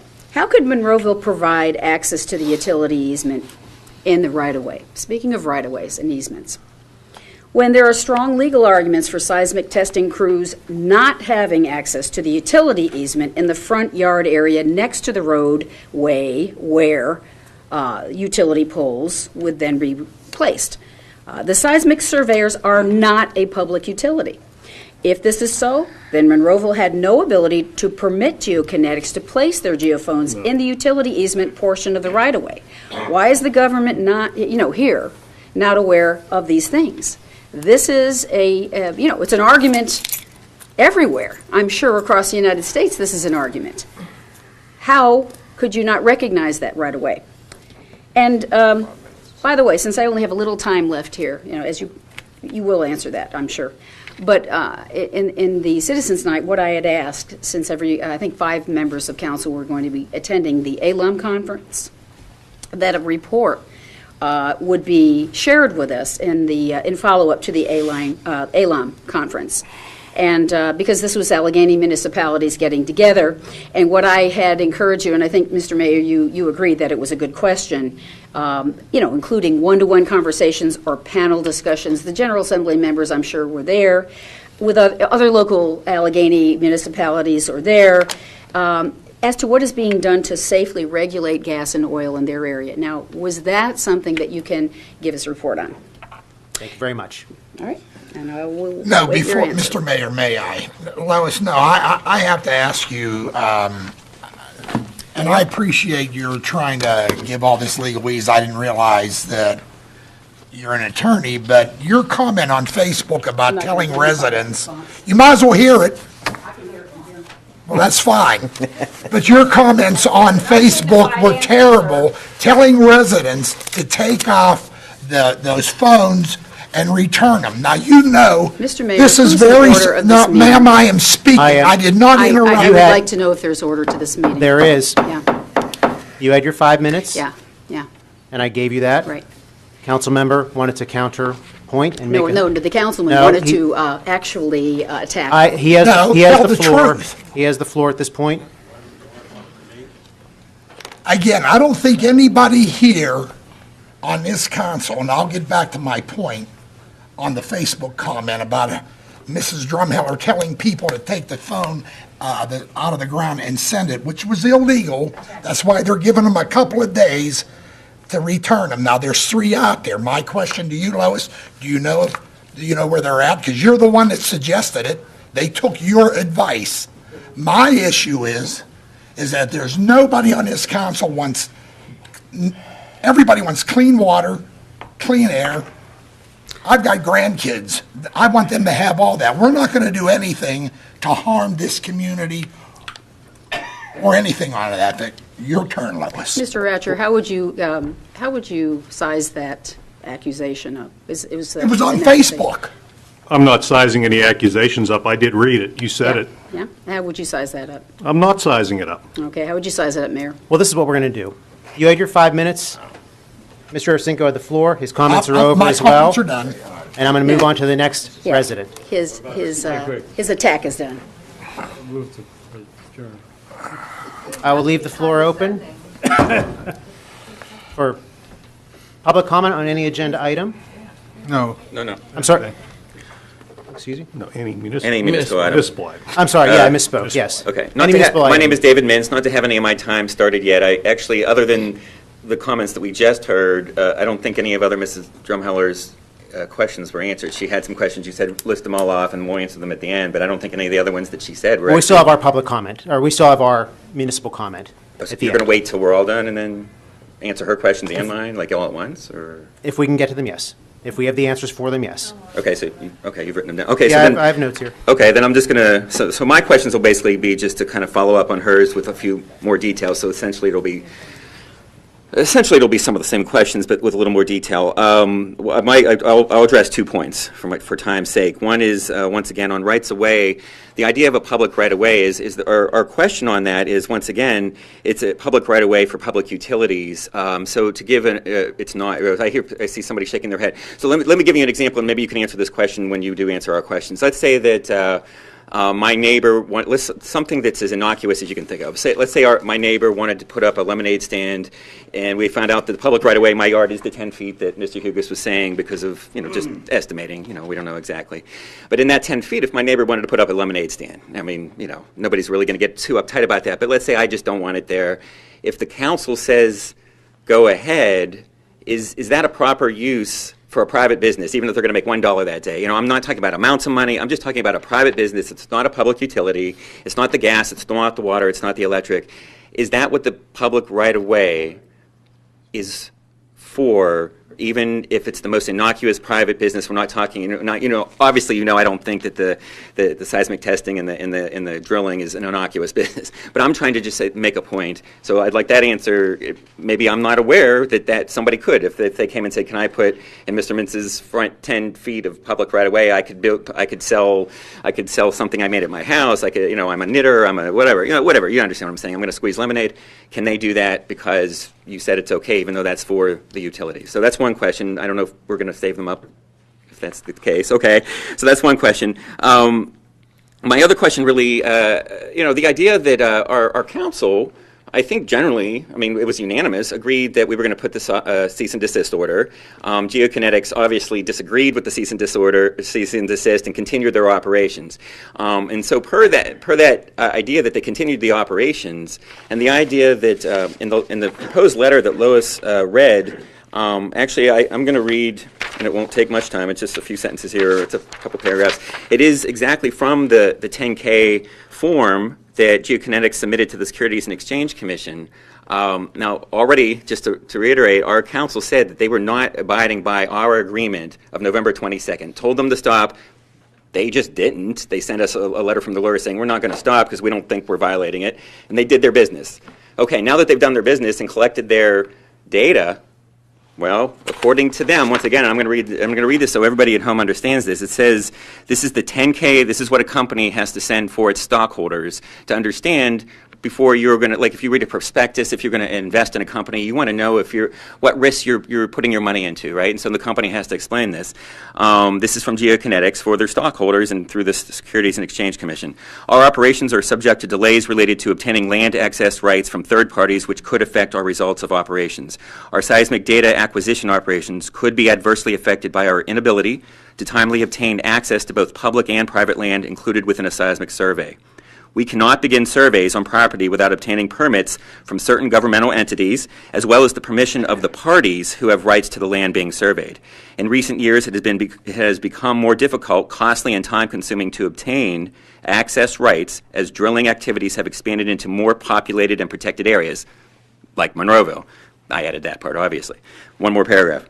Additionally, while landowners generally are cooperative in granting access rights, some have become more resistant to seismic and drilling activities occurring on their property and stall or refuse to grant these rights for various reasons. In our multi-client services business, we acquire data sets pertaining to large areas of land. Consequently, if we do not obtain land access rights from a specific landowner, we may not be able to provide a complete survey for that area. The failure to redact or remove the seismic information relating to mineral interests held by non-consenting third parties could result in claims against us for seismic trespass.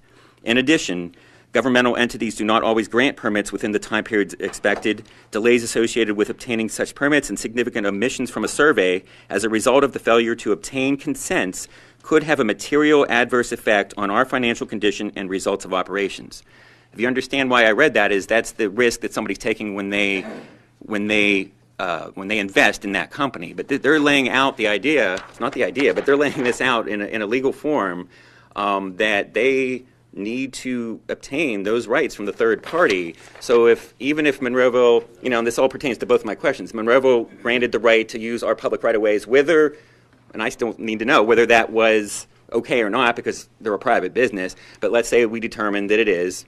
I don't know that that's true, but if it is, still, when they did the seismic survey, they went under each owner's land. Some owners may not have rights to that land, to the data that can be collected from under their property, and some owners may have the rights to the data that is under their property that's being collected.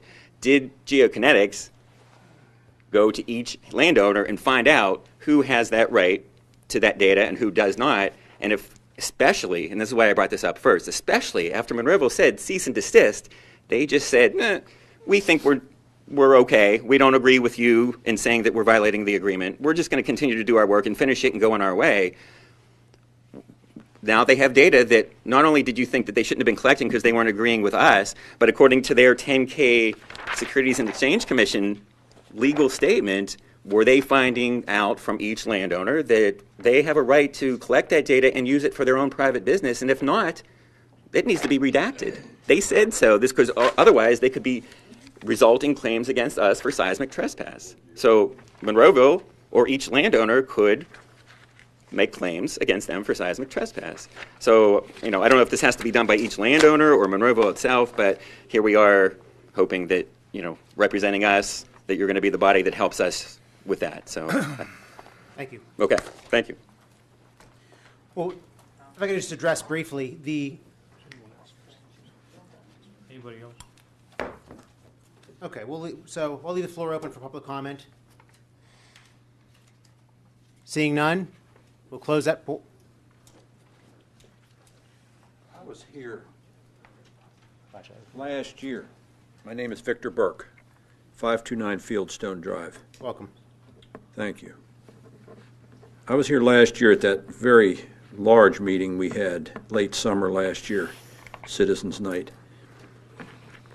Everybody by now, if they're doing any kind of research about fracking, and I am not putting the cart before the horse, because the cart being fracking and the horse being seismic testing to do the fracking.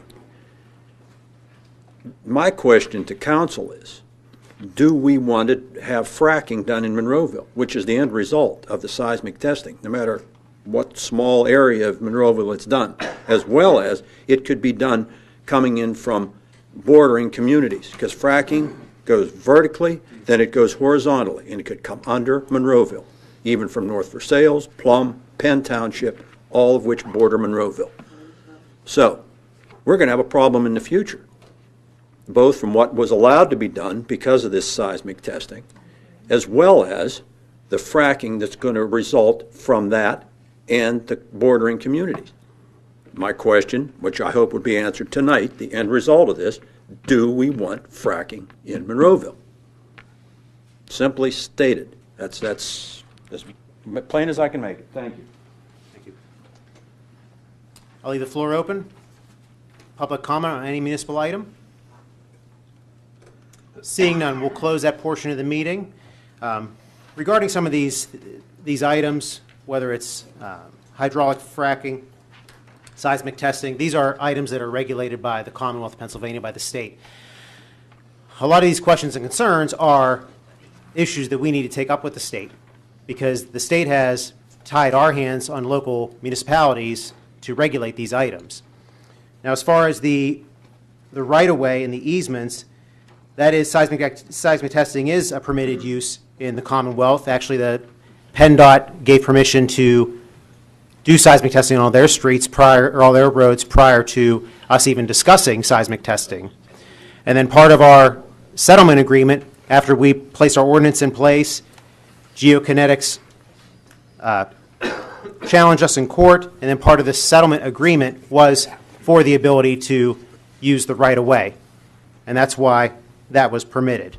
As far as the stop work order, once we were notified, so Geokinetics had to notify each area that was having seismic testing performed on it, where the actual truck was, there was a setback, all those houses had to be notified.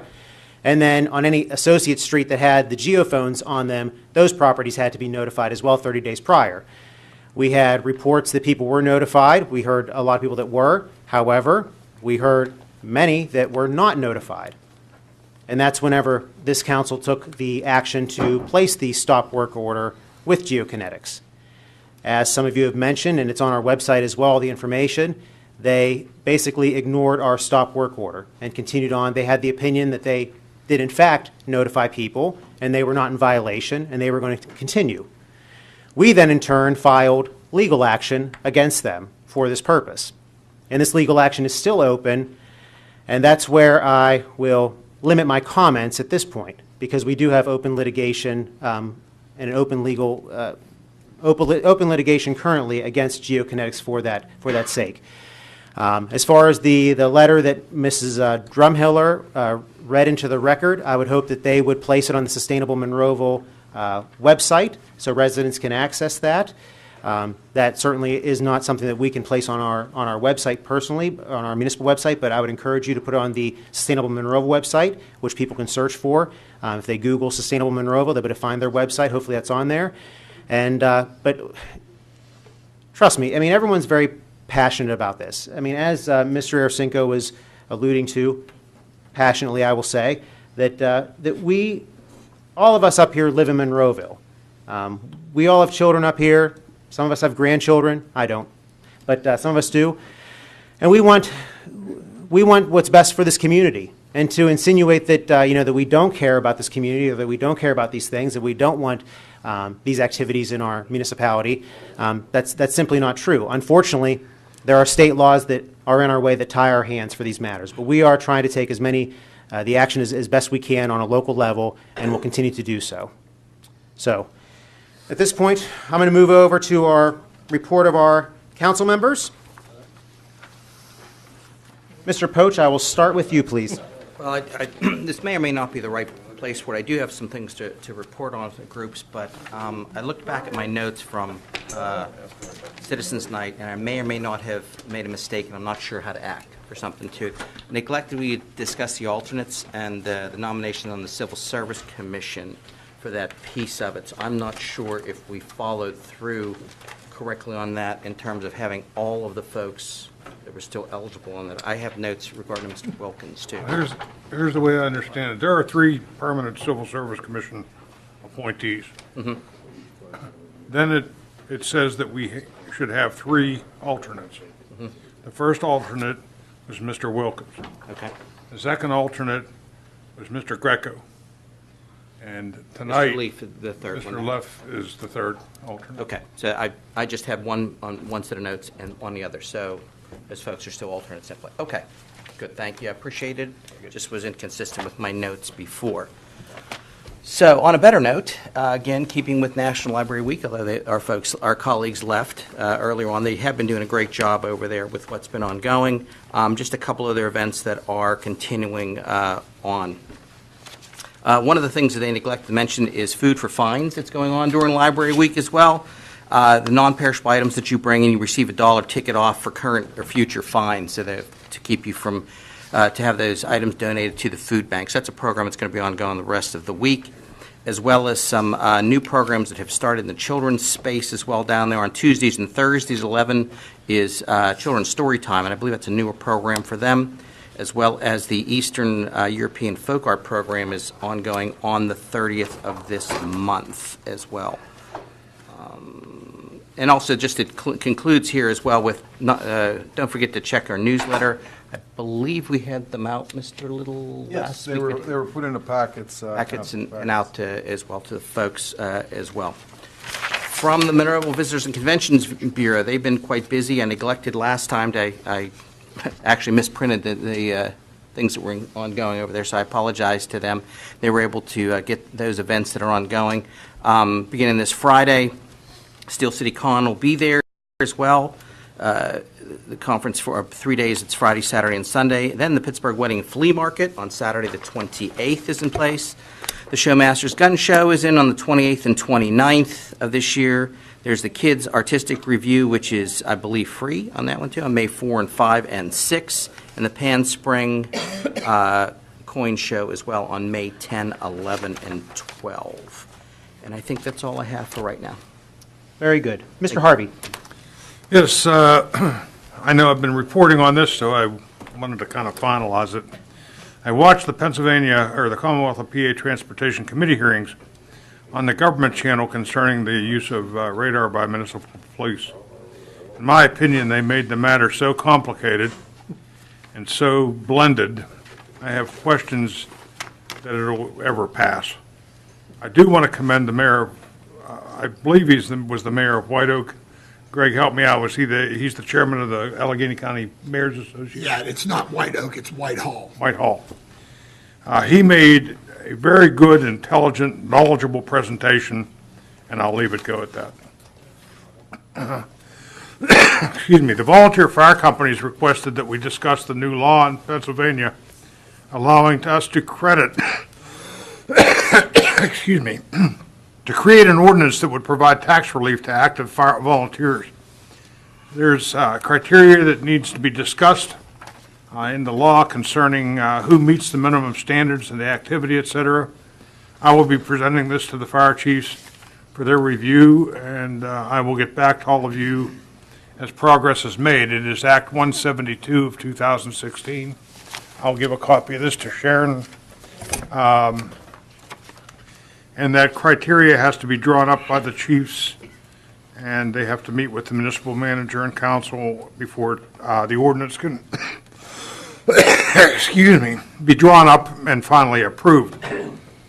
I guess what I want to say is that the law allows us to extend a 20% municipal real estate tax liability credit to any volunteer that meets that criteria, and also relief of the earned income tax credit. And again, that criteria would have to be set up, and what happens is they still pay their taxes for that year if they meet the standards set up by the manager and the chiefs and approved by us. They would apply for that credit the following year. So that way there's no people chasing people for taxes that didn't meet the criteria. So they do pay it, they just apply for the credit the next year. Point being is I wanted to ask council if, before all this work is done, if you agree to this, the terms of Act 172 generally, so I can proceed to have meetings with the chiefs. Affirmative, yes. Okay. Affirmative. Some of council and the mayor and the manager attended a conference in Seven Springs. We attended numerous lectures and presentations concerning local government and new laws. And I found that not only were these presentations very informative, but sitting and talking with the other elected officials from other municipalities as to how they handle various aspects of the local law and situations was very educational to me. I just wanted to make that report. And one other comment, and I may be a little bit out of place here, but I wanted to tell the people that were coming up to the podium that that's a municipal right-of-way. It's used for utilities, but it also can be used by us. If they would have to expand the road or whatever, that right-of-way can be used. So it's more than just a utility right-of-way. And that's the end of my report. Mr. Arasinko. Okay, just a couple of real quick items, and I do have a comment. Get to this, and Tim, I will give you this information if you'll post it on our website. Sure. The Lieutenant Governor Mike Stack, in conjunction with Penn Studios, is looking for veterans, especially from Vietnam, Afghanistan, Bosnia, Somalia, Iraq, etc., to talk about their experience in the military, especially our combat vets. They certainly have a number of the WW2 vets have already contacted. So for all you veterans out there, we'll post this on our website. I would hope that you would be willing, some from our part of the state. Mr. Masloff, who's doing this from Penn Studios, is from Mechanicsburg, Pennsylvania. So, Tim, I'm going to pass this down to you, and if you'll please get that on our website, the information. The other thing is, just a little bit further on with Ron had talked about at the ALOM conference, which I agree was very good. I'll just name a couple of the conferences that we had: Fraud Prevention Task Force, Cybersecurity, EMS Accomplishments and Challenges, and Municipal Rights on Wireless Facilities. It was really a great conference, and hopefully next year, and also Elkasan and on our stormwater, which I want to commend Mr. Harvey, Mrs. Gatos, and the staff. They are certainly working on that, and they will present it to council as well as all of you here and on the listening audience. My last comment is, I really do appreciate everybody's tenacity and concern in regards to fracking. And to answer your question, sir, the gentleman asked, I am not in favor of fracking here in Monroeville. I have grandkids too, and certainly I want to drink clean water and have fresh air and the whole 9 yards. And I certainly, when I'm long gone, want my grandkids and their kids to enjoy it as well. I just was very concerned that a former leader in our community would put information that I think is not good, and this is my opinion, to tell people to do something that's illegal. That was not their property to touch. And that was only my concern. And I appreciate your tenacity, and I appreciate that you are that ferocious about how you feel about it. I don't think you're going to get any disagreement up here on this council on your issues. Certainly, geokinetics will face whatever action we have taken. Now, I don't know if this means that in regards to them not getting the third party, which means you all, their approval, if that means each individual has to do that. I'm not an attorney. It's something that we can do. We have to look at that. I don't know that. But I just wanted everybody to know, we're with you. We're not against you. Only thing I ask, and I know most of you do that, and Dave, I really appreciate a lot of your comments. I really mean that. You're very professional up here, and you show a lot of respect. That's all I think we're asking for. We're in agreement with you. As the mayor said on more than one occasion, sometimes our hands are tied, and that's just the way the law is. You know, we can do what we can do, but if the state or the federal overrides us, there's not a lot we can do about that. And I hope you appreciate it, and I think you do know where we're coming from. And that's all I have for this evening, Mr. Mayor. Thank you. Thank you. Mr. Wilson. Thank you, Mayor. I'd like to say congratulations again to Olivia Livingston, our WPIAL champ from Gateway. Congratulations to our library for National Library Week, and congratulations to the International Women's Club 50th anniversary. Thank you. Very good. And I certainly echo those congratulations as well. As was mentioned earlier, Earth Day is April 22nd. That weekend is our 23rd annual cleanup day, the Jack Sedlak Memorial Cleanup Day. It is Saturday, April 21st, 9 a.m. to 11 a.m. Select a roadway, park, or neighborhood and wage your own war on litter. You can register now by calling the Monroeville Recreation Department. There's also forms available here at the Municipal Building. Is there a way for people to access or to register online, or do they have to do it? It's on the website. It's on the website as well. The We information need is there. volunteers. We're a little slow this year, so think probably this- the weather, but Well, it's going to warm up soon, so hopefully that'll get the volunteerism That's up. a good mayor from the mayor? proclamation. Yeah, I'll do my best. that's the mayoral proclamation we need. Right. Very good. So, Saturday, April 21st, 9 to 11, the 23rd annual Jack Sedlak Memorial Day. And we'll stick with the warm weather activities. The Monroeville Community Pool will be opening Saturday, May 26th. We talk about it now, even though it's cold out, but we talk about it now because there's an early bird discount that you can apply for, that if you sign up now, there's a 10% discount until April 30th. So a couple more weeks to get the early bird discount. So if you're going to join, now would be the time to do it. And once again, that's something else you can do through the Monroeville Recreation Department. And that is the pool at the bottom, the Bel Air pool at the bottom of Saunders Station Road. I'm going to keep talking about pools. With our joint comprehensive plan with Wilkins and Churchill, there's a lot of discussion on sharing services and trying to do things, spreading the eastern suburbs and trying to work together with our neighbors. We've had discussion with the Jewish Community Center in Squirrel Hill. They are the owners of the Henry Kaufman Family Park here in Monroeville off of Rosecrest Drive. And after our comprehensive plan, they wanted to get involved as well, and they want to begin to offer memberships for their pool on Rosecrest Drive for the summertime, which I think would be a great addition for that end of town as well. More details will come, and it'll be on the JCC website, jccpittsburgh.org. But we look forward to a good relationship with them. They've been neighbors here in Monroeville for many, many, many years. Unfortunately, when they first purchased property, it was a time when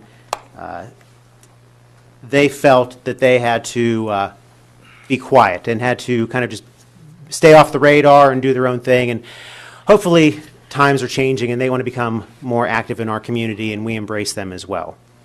And in that same vein, actually, we talk about Monroeville, the municipality of Monroeville, and our elected officials, and the Gateway School Board, and how we are two separate entities, and the school board is a school board, and Monroeville is Monroeville. We certainly make up the same community. And there were some comments not too long ago. It's an exchange between a now former school board member and members of the Monroeville Interfaith Ministerium. And I would just like to say that Monroeville, this municipality, embraces our rich ethnic and religious diversity here in this community. And as mayor, I really just would like to encourage our community members to respect one another and to work well with one another and respect our differences. And with that, I will seek a motion to adjourn. So move. Second. All in favor? Aye. Thank you and good night.